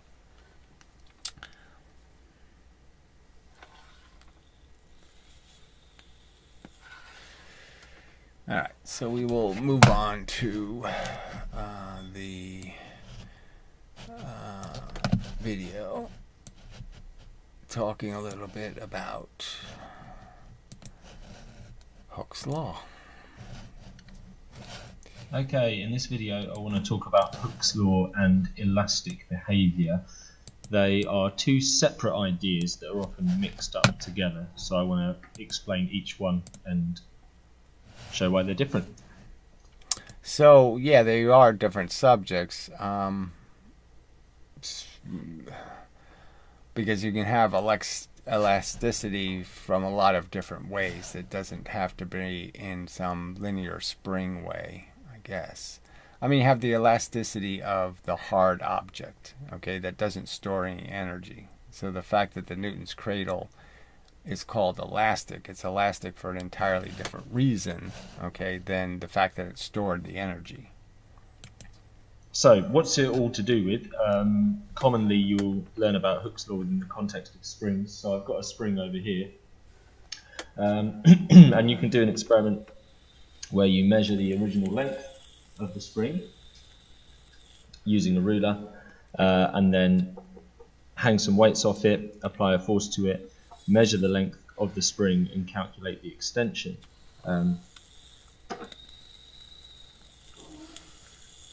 So as you can see, if I add one weight to the spring, it extends. If I add another weight, it extends more, and so on. And you can plot a graph of force and extension. And if you do that for a spring carefully, you might get something like this. So presumably it's the same for a spring that you compress. So presumably it's the same thing. But again, this is a law that's sort of vague in the sense that it's a little bit mushy because, yeah, as he's going to point out, this isn't an exact science. This is an idealized graph, but it gives you an idea of what you might get, which is that as you apply a greater and greater force, the extension of the spring increases more and more and more. And this is a straight line through the origin, so this shows a proportional relationship between force and extension. If you double the force, you double the extension. If you triple the force, you triple the extension. But that might not be the result you get if you do this. Right, and these limitations would be based on how fast the spring can actually move. So again, it's like if we do an experiment and I'm obligated to push something at 90 miles an hour, but the fastest I can run is 80 miles an hour, then obviously I'm not going to be able to do it. I'm not going to be able to get up to the speed necessary to give it the velocity necessary. This experiment, you might get a different result. If, for example, we replace the spring with a rubber band, do the same experiment with a rubber band. It's slightly tricky to do, but you can do that. You might get something like this. So Typically, the put graph the weight on it for whatever a rubber reason. band is not a straight line through the origin. It's usually a curve, and it can be complicated depending on the rubber you're using, but it's usually not a straight line. So for a spring, usually you'll get a straight line. For a rubber band, usually you won't. If you keep going with the spring, it's tricky to do, but if you clamp your stand down carefully and do this over the side of the table, then you might get a graph like this, which is a straight line through the origin for a while, and then the line starts to curve. So these are results. So that's when you start deforming the spring. So I don't think you have to go that far to get some curve in the line, but that's the point, where you're stretching the spring beyond its tolerances and you permanently bend the spring. That you can get, different results that you can get from doing this experiment. What's this got to do with Hooke's law, and what's it got to do with elasticity? Well, Hooke's law says, let's do one thing at a time, an object obeys Hooke's law if the extension is proportional to the force applied. So if the extension is proportional to the force applied, that thing is obeying Hooke's law. Springs obey Hooke's law up to a point, up to their limit of proportionality. So if you go back to the previous page, this spring... Right, so any spring could be better or worse. So I guess I'd say the stiffer the spring, the better, okay, in terms of its tolerances. And the looser the spring, the more it's like a slinky, the more Hooke's law isn't going to be applied, because the energy is going to move through the spring in all kinds of weird ways. So ideally you want to use as stiff a spring as possible to produce the effect. Obviously you can't use, I don't think, I mean I haven't tried, but I mean if you put 10 pounds of pressure on a shock absorber for a car or something, I don't think you're going to get any response out of the spring. But I haven't tested that either. But realistically, yes, stiffer better would be the argument I would make, just from how I view springs. So stiffer means faster, and it means you have less wobbly bits, to screw up the initial absorption of the energy. It very clearly absorbs it cleanly without there being a bunch of movement in the spring. Obeyed Hooke's law the whole time. And we doesn't go crooked, doesn't go sideways, it doesn't do a lot of the things you don't want the spring to do. Never reached the limit of proportionality. This spring at the bottom here obeyed Hooke's law up to a point, because extension was proportional to force up to a point, but then the line started to curve. Rubber bands usually don't obey Hooke's law at all, because usually for a rubber band the line is never a straight line through the origin.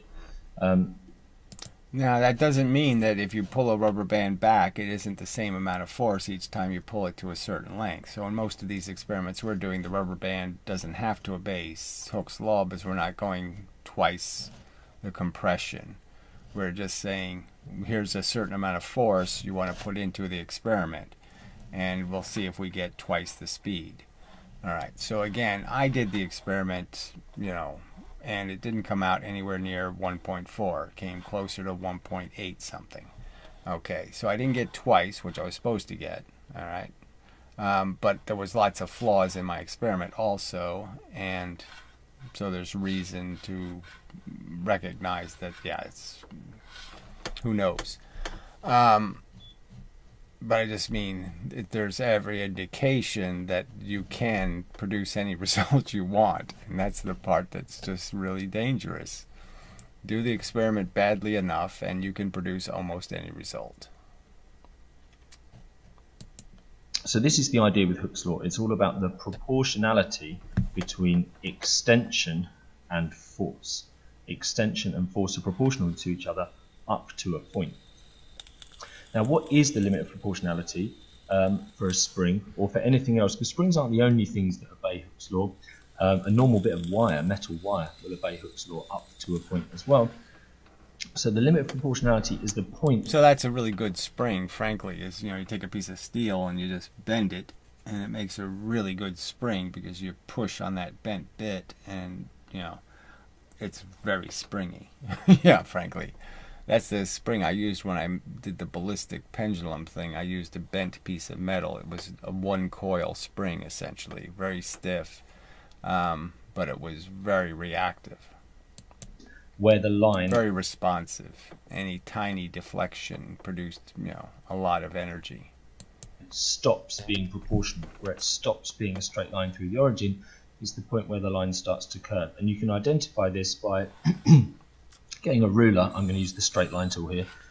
Getting a ruler and putting it up against the straight line of the groove. So you can also understand that if you have a loose spring, the fact is you have lots of gradation. You can push lots of distance, and so you have a very good you can have a lot of error in your compression, that is, your releasing even. You don't need a quick release nearly as much because there's so much flexibility in how you're applying the force over so much greater distance.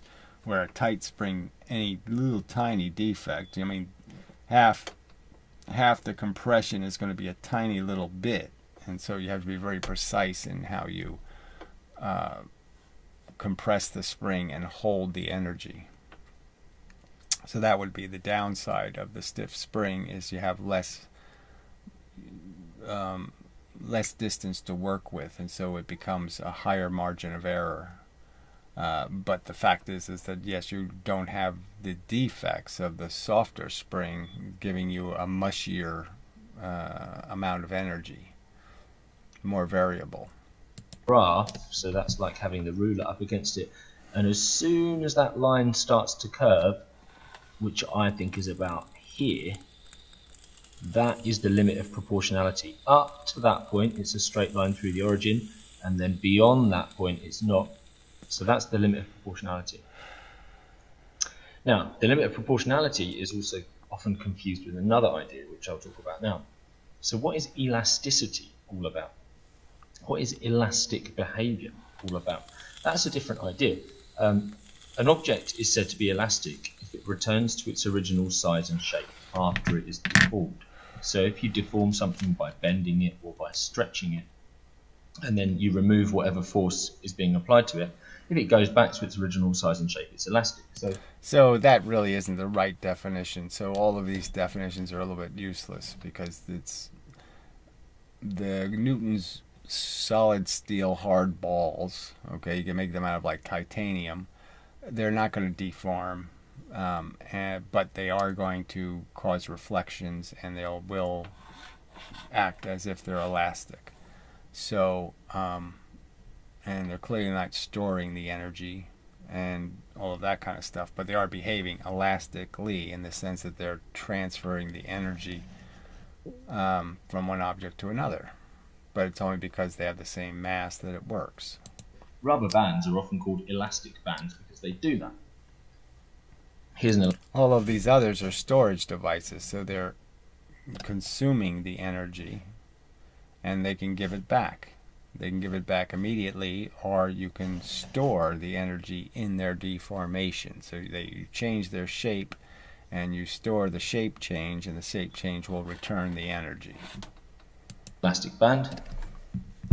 We can apply a force to it, deform it, stretch it a little bit. When the force is removed, it looks like it's gone back pretty much to its original size and shape.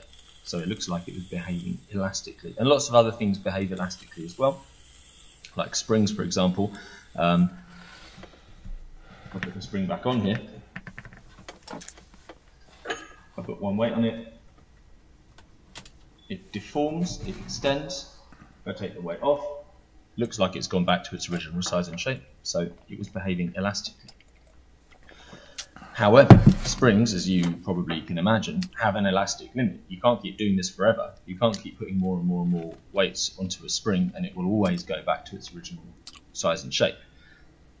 So up to the elastic limit, the spring will return to its original length when the force is removed. Beyond the elastic limit, the spring will not return to its original length. It will have been permanently deformed. It will have been... Yeah, so you're just bending the metal. But anyway, so whether that relates to his proportionality argument, you know, the limitation is once you pass the proportionality thing where it's off being a linear line, is that causing permanent deformation? And I guess the question is, I guess it's not. So you can go beyond the limit of proportionality but still not be far enough past that you start deforming the metal, deshaping it. Permanently extended. Now, you cannot find this from a graph. You can't find the elastic limit just by looking at one of the graphs on the previous page. The way you have to find this, it's a bit tedious, but you can do it. Okay, to find the elastic limit, you've got to put a weight on, take it off. This seems rather trivial, but whatever. And measure the spring again to see if it has been permanently extended. If it's returned to its original length, which you've already recorded, then you haven't reached the elastic limit. Put another weight on. Hang the weight from the spring, take it off again, measure the length of the spring. Has it been permanently extended? If it hasn't been permanently extended, you have not reached the elastic limit. Put another one on. And so on and so on. Oh, yeah, this is really, and so on and so on. It's, God damn, it's freaking way too simplistic, obviously. It's a different process. It's a process of loading it, applying the force, and then removing it, and then seeing if you've reached the elastic limit or not. And at some stage, you know, when you get to, for a spring like this, when you get to quite a few weights, maybe around 8, 9, or 10 newtons, it won't return to its original length. It will have been permanently extended. I can fast forward to that by just pulling it really hard to simulate putting 8 or 9 or 10 newtons on it. Eventually, when you take the weights off, eventually you'll reach a point where it won't return to its original size and shape. So whatever weight you applied then, that was beyond the elastic limit, and whatever the weights were before, that was below the elastic limit. So the elastic limit lies somewhere between those two. So you can't find it just from looking at a graph. It's not where the graph starts to curve necessarily. It's usually actually a different point. So the elastic limit is about when it starts to become permanently deformed. So they are not the same thing. The elastic limit and the limit of proportionality are not the same thing. Try not to confuse them because they're different ideas. Okay, so he's saying overtly that they're not the same thing. So the spring goes wobbly, that is, it doesn't return the same force for the same compression. Well, it's a different amount of compression, frankly. It's not linear. Like 10% more compression doesn't necessarily produce 10% more energy. So once you're beyond the limit of proportionality, you're not breaking the spring, but the spring isn't producing the same expected proportionality between the distance and the force you're creating, apparently. The elastic limit is defined here. The limit of proportionality is when the line stops being a straight line through the origin. And just so that you know, for a spring, usually the elastic limit is actually somewhere further up here. So the spring stops being proportional, but still remains elastic for a while and then stops being elastic. Okay, so it's just pointing out that if you're going to do an experiment with a spring, you want to stay in here somewhere. You don't want to use the relaxed position of the spring. You want to put it under some tension if you can in the beginning, and you definitely don't want to push it all the way in or extend it beyond a certain maximum because it's not going to be linear anymore. A little bit further on. So that is Hooke's law and elastic behavior, two separate ideas. Hopefully that's helped. Blah, blah, blah, blah, blah. Okay, how much of that's applicable? Who knows? Whatever. Just throw it in there. I was going to play it yesterday and I just didn't get around to it. So what do I need? I need this chat thingy over here. Yeah, and then we'll do that and then get out of here. Oh, nothing new. So you watched that whole video and you didn't have nothing to say? Nothing? All right. Anyway, so yeah, whatever. Do as you do, you people. Let's see how many are here. 9. So it's just, got to do better than 9 viewers. Just not enough. I think that both the half mass and the 1 mass can compress the spring the same amount. So I don't even know what you're saying. If the half mass is moving twice the velocity, yes, then it's the same amount. I think obviously if I throw a half mass at a spring going the same speed as the 2 mass, momentum says they're not going to compress the spring the same amount, even though they had different momentum. So I don't even know what to make out of that. I think both the half mass and 1 mass can compress the spring the same amount. So the experiment has nothing to do with that, but whatever. Okay, so we're talking about Hooke's law now. So the 1 mass can compress the spring the same amount even though they had different momentum. He's placing a weight on a spring, so I don't even know what you're talking about there. Their momentum is dictated based on gravitational potential. The gravity is making them weigh something. It seems to me more like gravity. I don't know. I have no idea what you're talking about. Of course, gravity creates what you call weight. You can also create weight by just giving mass velocity horizontally. You can make things weigh. Okay, sorry, marker. You can make things weigh. See? Weigh. Yeah. You can do it. You can create weight in different directions. And the spring, the whole point of the spring is that it can collect fast or slow weights. High masses at slow velocities or light masses at high velocities. That's how a ballistic pendulum works. It wouldn't even be worthy of any note at all. I'm not saying ballistic pendulums are the greatest way to measure energy. I would just argue that clearly the principle is that you can collect the high velocity of a bullet and convert it into a lower velocity, heavier weight, and therefore measure its momentum, where it would be impossible to do so by catching it with your hand and guessing at how much it weighs. How much does the speeding bullet weigh? Yeah, not that easy. I can't shoot it at the scale and measure its weight. Because it's going to break the scale before the weight will be measured.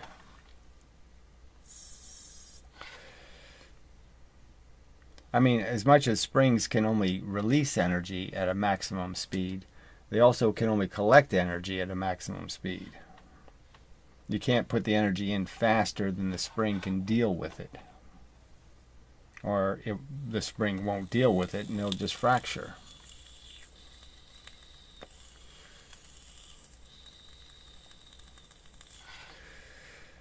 I don't know, this shouldn't be controversial. I should just think that everybody would say, yes, we have to conserve momentum. The fact that so many people are, maybe not. All right, that's interesting. It's just a fact that there's a whole bunch of people, apparently, who don't think conservation of momentum is a thing and think that you don't have to explain it. Like I said with the Feynman thing. Feynman tells this whole little story about a kid with blocks and how he hides the blocks from his mother, but his mother can find the blocks because they're in the sink or in this, and he accounts for all of the fact that the blocks have to be there. The blocks can't really disappear. They can only be hidden. The lever is slower, whatever that means. I mean, you're going to have to type more than that. The lever is slower. So that may not give 1.4. I mean, it doesn't even make any sense. He's not using a lever in these experiments. Brozo used the lever and it gave 2. The velocity was twice as much. Half the mass, twice the velocity at twice the distance. I don't want to argue. I mean, frankly, I mean, I've done this experiment where you just put the energy into a balanced lever, okay, and the outside edge moves at twice the velocity as the inside edge. So if the mass is on the outside edge, it's going to be moving twice as fast as the mass on the inside edge. So there's no argument here. It does produce twice the velocity. Shit, and conserve the momentum. So clearly a balance conserves the momentum. You have to explain how it doesn't, okay, in springs. Damn.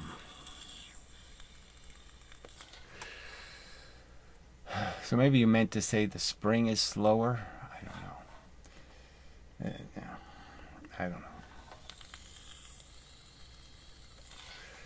I think an obvious defect is the absence of a frictionless release. I think that's what we should call it. Not quick, frictionless. So the idea is to try to be as frictionless as possible in how you release a system that has stored energy.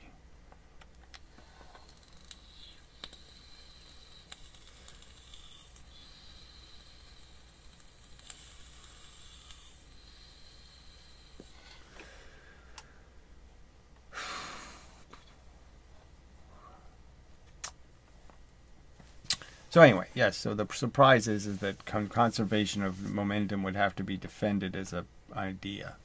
I didn't see that coming. And like I said, it's a legitimate argument to make about how springs have ever been tested. So who has done extensive tests on springs and their capacity to push things at different speeds? I would argue that my intuition is they should work, okay? That the energy in the spring has to leave the spring. You can't not collect the energy, so it has to go somewhere. So if you have a certain amount of force in the spring's compression and somehow the force doesn't get realized in the sense that you lose some momentum somewhere, then you have to explain where it is. And the idea of the spring bouncing after the experiment, well, that would be an indication of where the momentum is. It's still in the spring. So the object left, but it didn't leave with all of the energy of the spring. So those are indications that the momentum should have been conserved. It wasn't conserved, and it wasn't conserved for a reason. You have to find the reason. But I mean, the very fact that people are saying they don't have to conserve the momentum, that is the weird part. All right, the lever. So I don't know. I mean, I wish you'd stick to one subject, but whatever, it's fine. The lever forces the half mass to be accelerated by the spring. So what experiment are you talking about? There's no lever in the spring experiment, and there's no, so are you talking about his first experiment? What are you talking about, for fuck's sake?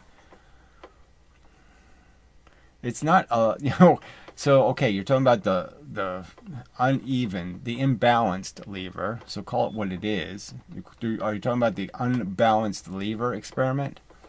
To be accelerated by the spring because the lever is slow. Again, it's not about the lever being slow. It's about a 2 mass and a 1 mass at different locations that create the same weight.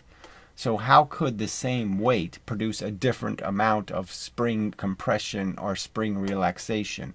If all the spring can feel is its weight, and the two things have the same fucking weight, how could the spring react differently? How could it know the difference between the two objects when the only way it knows the objects exist is by their weight? Oh, shit. The lever automatically does the twice the velocity thing. It can't do anything else. You're trying to explain why the whole experiment fails in some way, because that doesn't happen. The other part of the lever is moving slower too. The whole system lost energy. And you have to explain, how did the spring lose energy? All it was doing was pushing 9 pounds of weight. How come one time when it pushes 9 pounds of weight, it pushes it this far, and the next time it pushes 9 pounds of weight, it only pushes it this far? How does the spring know it's not supposed to push the 9 pounds the same speed, with the same force over the same time? The lever moves identically, ideally, the lever moves identically in both situations, right? I mean, if I put the one mass, I have a lever. and I put a 2 mass here, and then I can put a 2 mass here, or I can put a 1 mass here. Here's the center, the fulcrum, right? So the 2 mass and the 2 mass, you understand, they're going the same speed. They oscillate perfectly. The 1 mass out here makes this part of the lever move exactly the same speed as if the 2 mass was there. It moves exactly the same speed as if the 2 mass was there. This has to move twice as fast. That's what it does as a balance. That I've established by doing the damn fucking experiment myself, okay? So that one I'm really certain of. It fucking works, okay? And I've seen enough scales and I've seen enough balances. Balances work. They actually do compare the weight of things. It works. All right? So the simple truth is that is automatic, and this part of the lever will move the same in both circumstances. So the 2 masses here, the fulcrum's in the middle, the other 2 masses here, the lever moves this way. It has to move exactly the same with the 1 mass out here. And it, and the argument is, if you're going to contend it's moving some other speed, then you have to explain where did the energy go, because now it's not conserving the momentum.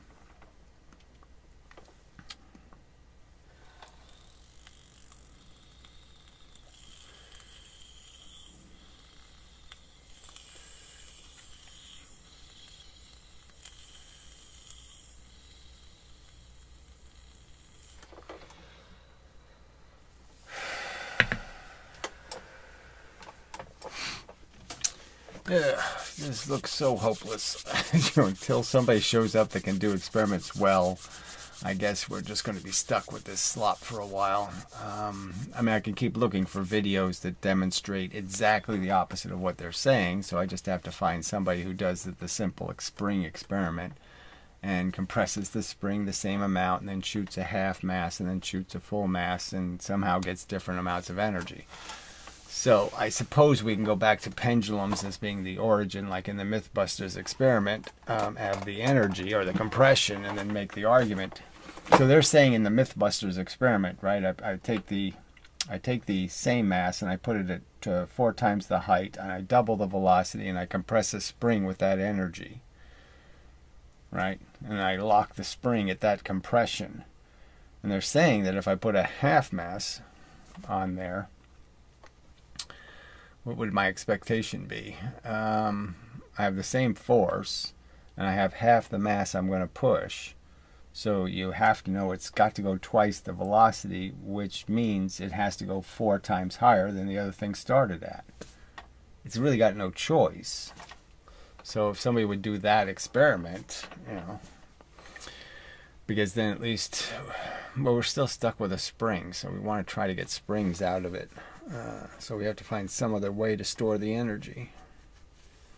Because apparently this is, I don't think the defect is in the spring, frankly, but I think it is in how they're using the spring. So they're compressing the spring too much, or they're not using a efficient release system. Yeah, unnecessarily efficient. Sufficiently efficient release system.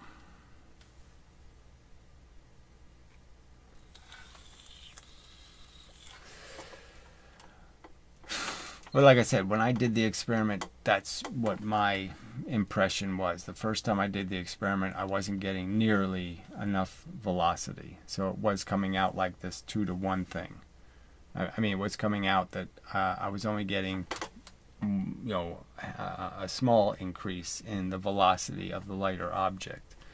And it wasn't until I used a quick release that the lighter object went much faster.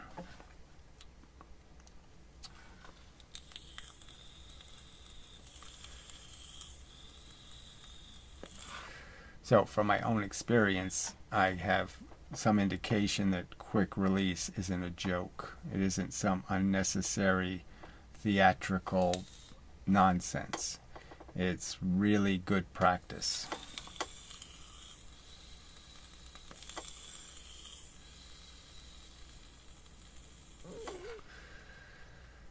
And it's a science in itself, frankly. Engineering a good quick release is it's real physics, it's real science. You know, you have to apply a lot of reasoning and logic to understand what the nature of what you're trying to do is, which is hold a significant pressure and then release it, okay, without it knowing you released it, you know, without you releasing it in little chunks, you know, being very clean in how you release the counter pressure.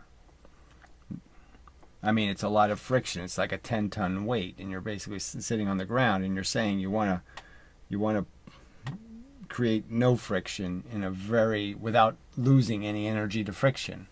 Somehow you want to make it frictionless without creating any friction. You know, so it's not simple. It's not nothing. It's not trivial engineering.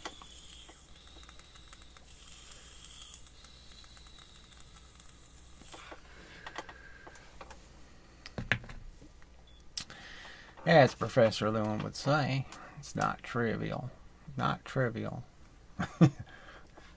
They're making not trivial errors as the argument.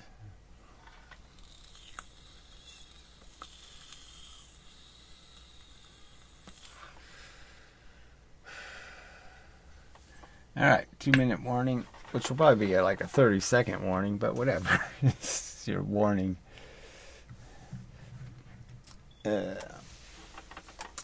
As I think I've said what needs to get said, and there's no point in just being redundant for,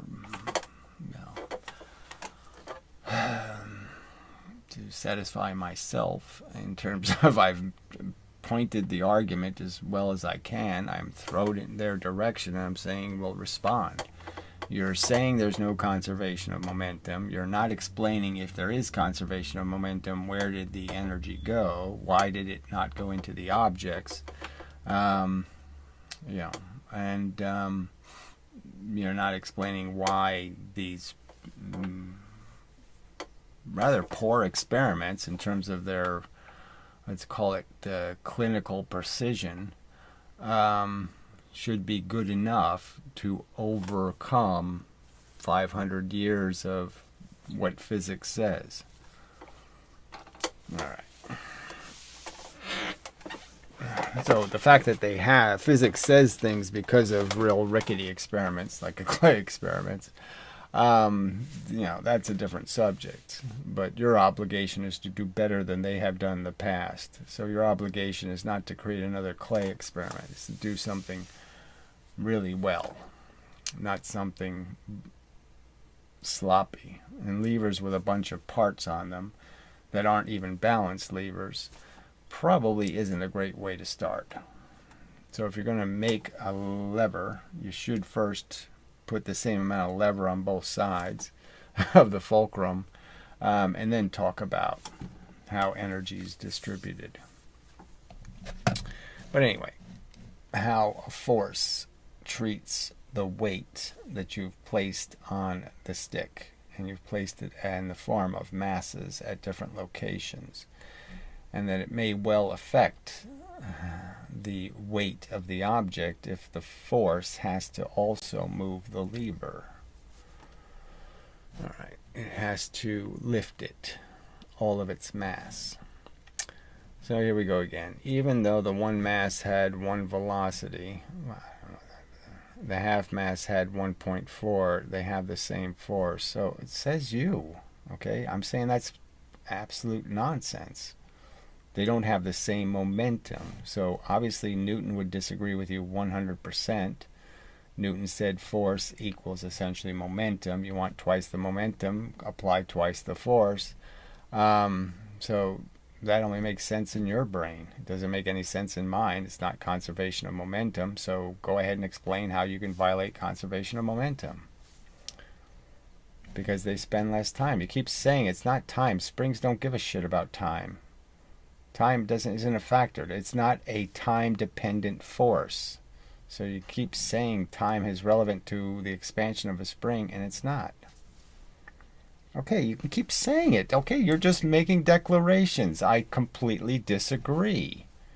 I don't think you have one shred. Link me to the video showing that springs have something called kinetic energy. Show me that. video where that has been demonstrated. Show me the video where you say the spring doesn't collect the force, as he just said, by Hooke's law. All right, so I mean, they're proportionally bent by weight. Weight is momentum, retard. This is a weight scale.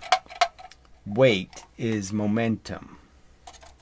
It can be proven by just taking a person and asking them to run into a spring. Their velocity and their weight will create a weight that is the same weight that gravity creates. I've done this over and over. I mean, you're not countering any of my arguments. You're just making your declarations. I'm not interested in an unevidenced declaration made by you. If you can't do better than that, you should just shove off. It's a waste of time commenter, really.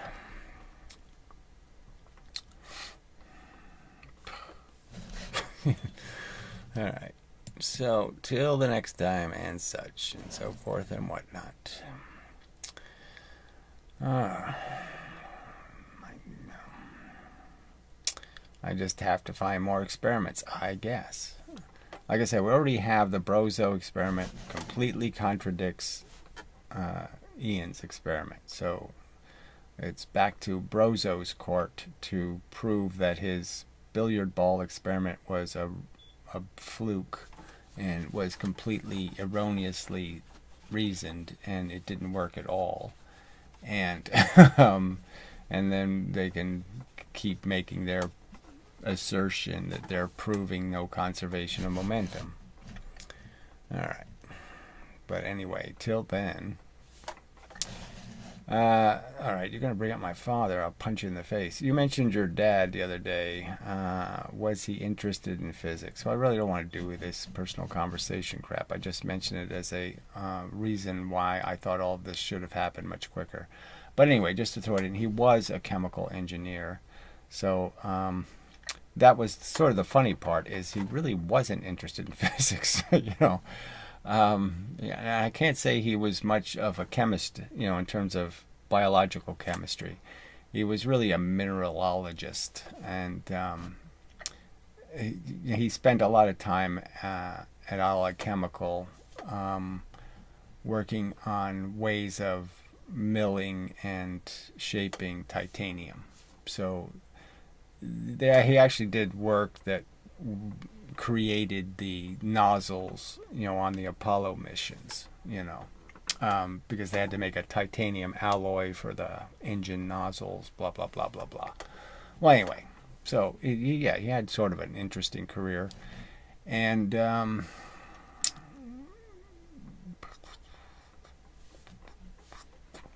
but he didn't really talk about it. You know, like I said, I spent every weekend with my father fishing or golfing or something, and but he never talked about his work. You know, and I could sort of understand that, I guess. I mean, I maybe wouldn't want to do that all the time either. So he never, or else he just thought I was too stupid. I really don't know what the right answer is. But we talk about nature, we talk about what some owl doing, or we talk about how to fool the fish into, you know, us catching them. So we would talk about some stuff that had something to do with engineering, but he really wasn't. He could have done so much more for me in terms of teaching me like the periodic table or doing something, and he didn't do any of that. So that was a little disappointing. I think you were asking the wrong question about springs. Well, you can keep. I'm not asking any questions. Fuck you. Okay, you're making claims that springs don't conserve momentum. Okay, it's a bold claim. You should be asking, where does the momentum come from, not where it went. That's too stupid. We already know where it came from, the force that compresses the spring. That's the momentum. That's this.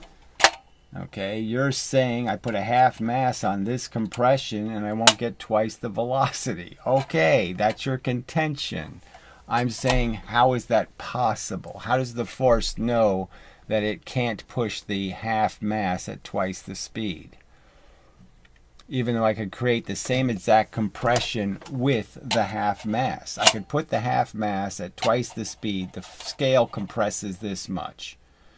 All right, then we put the full mass in at half the speed, and it compresses exactly the same amount. So we have the same spring compression.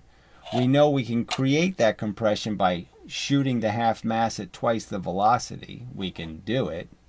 All right, in gravity, we drop it 4 times the height. Okay, but in linearly, we just double the velocity, we double the compression in the spring. So we know we can do it. So you have the same compression if I take a 2 mass at half the speed or a 1 mass at twice the speed. I get the same compression in the spring. It's the same fucking distance. And you're saying when I release it, the 2 mass goes just fine, and somehow the half mass doesn't go twice the velocity. So even though it's the same pressure on the scale, somehow it doesn't produce the outcome. And I'm saying, what's the obvious indicator of the flaw? Well, maybe it's in how you're releasing the energy, because one of them has to go twice as fast. So fuck you. What is the mass and velocity of the spring? It's not relevant. The spring weighs almost nothing compared to the objects you're moving. This is not a relevant part of the equation. It's a tiny, tiny amount of energy the spring's motion could actually be absorbing from the experiment, so it doesn't mean anything. It's 0.1% of the energy will be lost to whatever movement the spring is doing.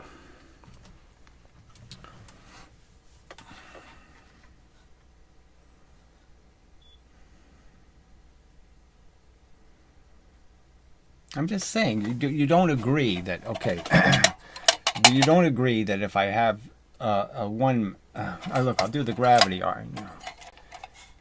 So yeah, well, that's your kinetic energy crap is going to get in the way if I use gravity, so I can't use gravity.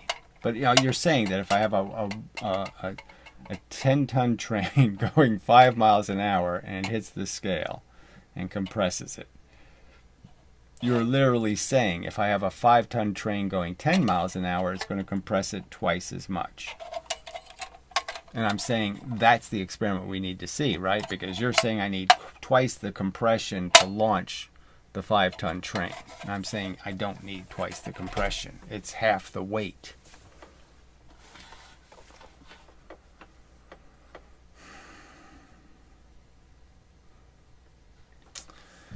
What is the velocity of the spring when compressed and held in place? So again, I don't care. We're not measuring that. So you're just going to keep changing the subject. If you're not going to concede that springs are just storage devices, then there's no point in having the conversation with you, because that to me is just so obvious what the spring does. That's what springs are famous for, is just storing energy. So if you're not conceding that's exactly what they're doing, then there's no point in having the conversation. This is all just a waste of time. Obviously, nobody measured any of these velocities. Nobody did any of that crap. We're just making the simple argument that, okay, it's not going twice as fast. Conserving momentum means it has to go twice as fast. So you're saying it doesn't do that. Obviously, on the lever, I'm saying it has to do that. There's no choice. 9 pounds, it's 9 pounds. The spring can't tell the difference. You can't tell the difference. You literally can't, okay? Despite what Ian says, okay? If I put the half mass out here and the full mass here, they weigh the same. You can't tell the difference. The same pulling power over here moves them. There's no doubt about it, and it moves them exactly the same amount. So there's no doubt about the velocity, because this guarantees the velocity. So the velocity has nothing to do with this. Some mechanism that's somehow inhibiting the velocity. The only thing that can be inhibiting the velocity in this particular experiment that this moron did is his stupid fat fingers.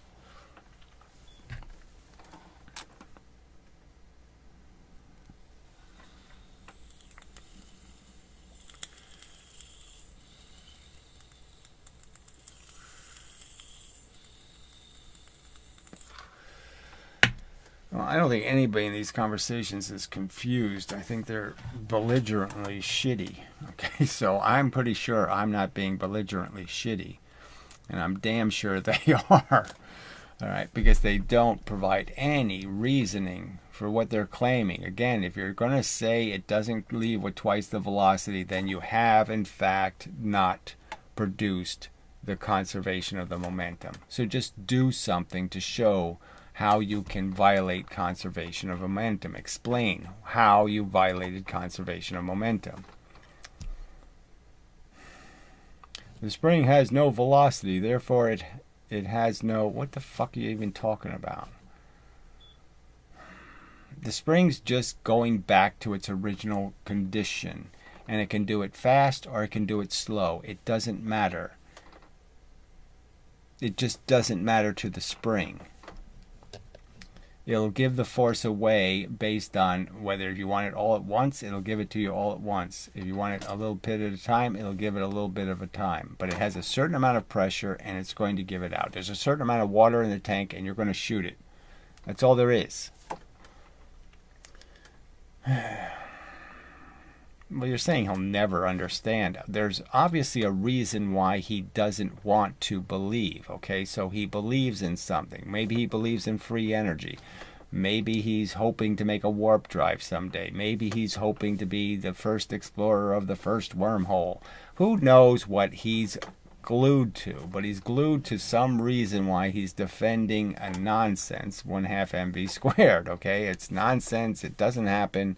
Blah, blah, blah, blah, blah. No experimental evidence of 4 times the fuel to go twice as fast. None of these experiments ever done. So obviously it's complete fable bullshit, and there's a reason why he thinks it must be true. And so he's going to contrive any kind of nonsense to try to defend it because he needs it to be true, because frankly it does imply there's free energy to be had. And he wants the free energy.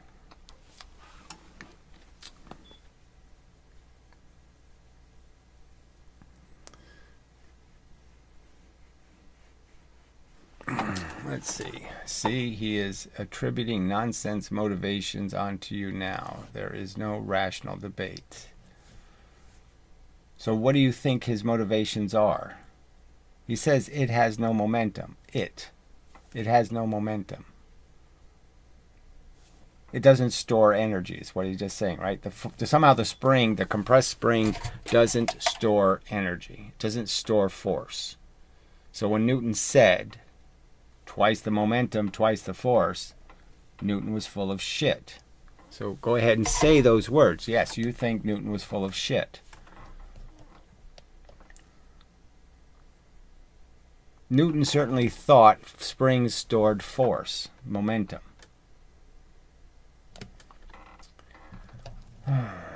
Let's see. Can you elaborate what you mean that the spring has no momentum? You see, there's nothing. It's like potential energy. That's not a rational thing. I've already pointed out. What do you talk about? What potential energy? What does potential energy mean? I have my boat on the side of a river. You're going to say my boat has potential energy? My boat doesn't have shit, okay? It doesn't have shit. I have to put it in a stream of energy. It doesn't have any potential energy. I mean, a windmill has potential energy because it's sitting there waiting for the wind, all right? So it's not doing anything. It's not moving. The blades aren't going anywhere. It has potential energy. No, it doesn't have any shit until the wind blows. Fuck that word. So again, it's storing momentum, you shithead. It's storing the pressure between magnets. It's taking magnets inside, little atomic magnets, and it's pushing the little north sides against the north sides, and it's compressing it and forcing it to want to expand. So of course there's momentum stored in the spring. In atoms, you retard. This guy doesn't know shit about physics, frankly. Feynman would tell you that also.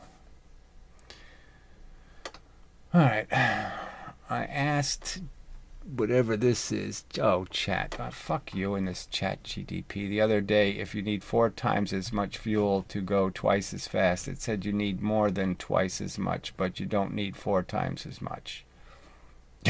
Well, I'd like to see that quote, frankly, so if you could email me, it said you need more than twice as much.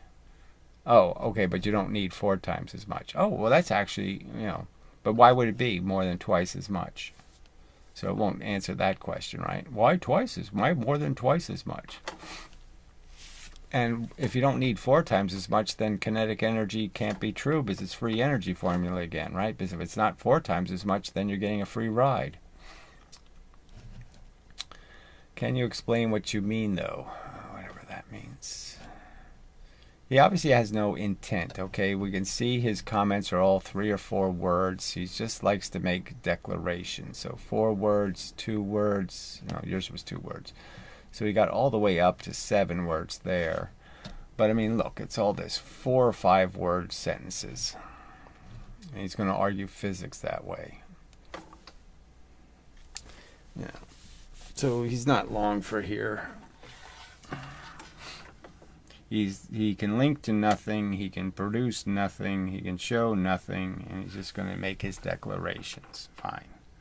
Springs don't store energy. Fine. Fuck you, you're an idiot.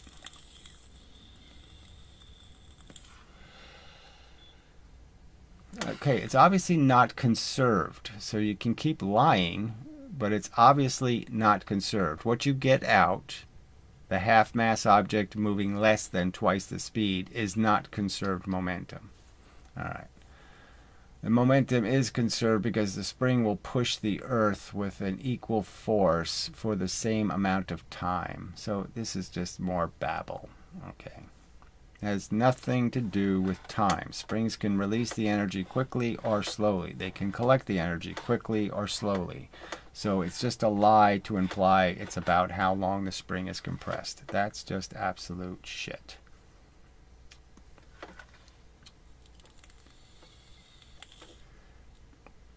I mean, how long you take to put the energy in or how long you take to get the energy out. It obviously doesn't matter to the spring. It doesn't matter to the magnet. It doesn't matter to any of the storage devices. Batteries don't care. Nothing cares. You want it all now, you can have it now, or you can have it later. A little bit at a time.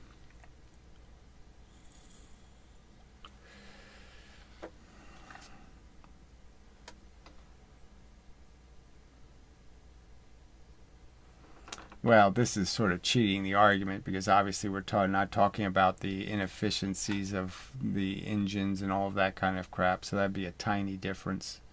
So again, he's, chatbot is cheating the argument. But anything less than 4 times the fuel, I'm just saying you could make the argument. If I'm using less than 4 times the fuel to get the car to go twice as fast, that by their theory, I am making free energy. So if it's anything less than 4 times the fuel, I am making free energy by going faster.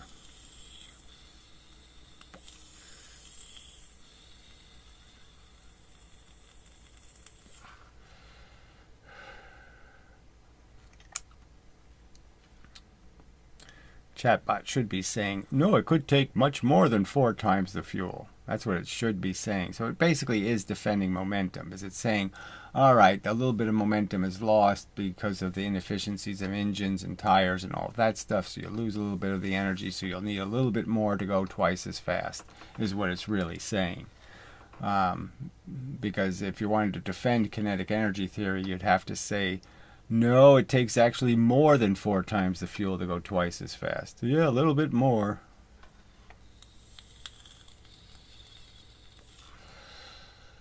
Alright, no, you don't need, you already did that, okay. No fuel consumption and speed are not linearly related. Doubling the speed usually requires more than twice as much fuel, but less than 4 times. Like I said, if it's less than 4 times, it's a free energy theory.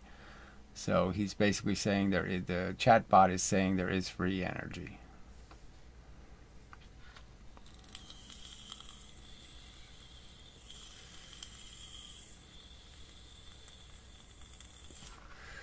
See, the faster you go by that theory, the more and less fuel you have to use. So therefore it's free energy.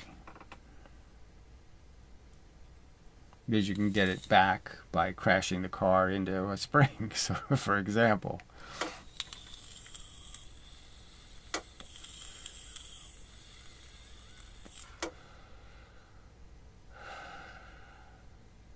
I want to see what sticks. I don't know. What the hell does that even matter? What does that even mean? I want to see what sticks. Is that your motivation? You want to see what sticks. I throw shit and I see what sticks. Is that what you're saying?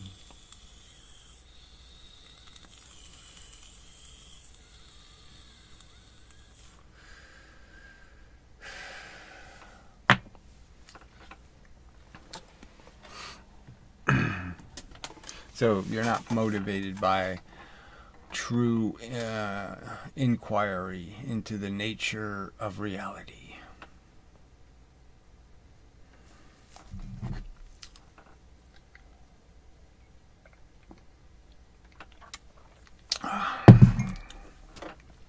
See, Brozo is a real sincere believer. I mean, he really believes, you know, until he starts doubting. But, you know, because he just makes these claims. It's like Gary just can't accept that nature works this way. Well, I can't accept illogic. So, yes, I can't accept contradiction. I don't believe reality works that way. That the sky is both blue and pink or something. Or, well, that's probably a bad example. That, I don't know, this battery is both above this battery and below this battery. You know, something like that. I don't believe that's possible. So if there's contradictions in the experimental evidence, I take that sort of seriously. Where Brozo doesn't.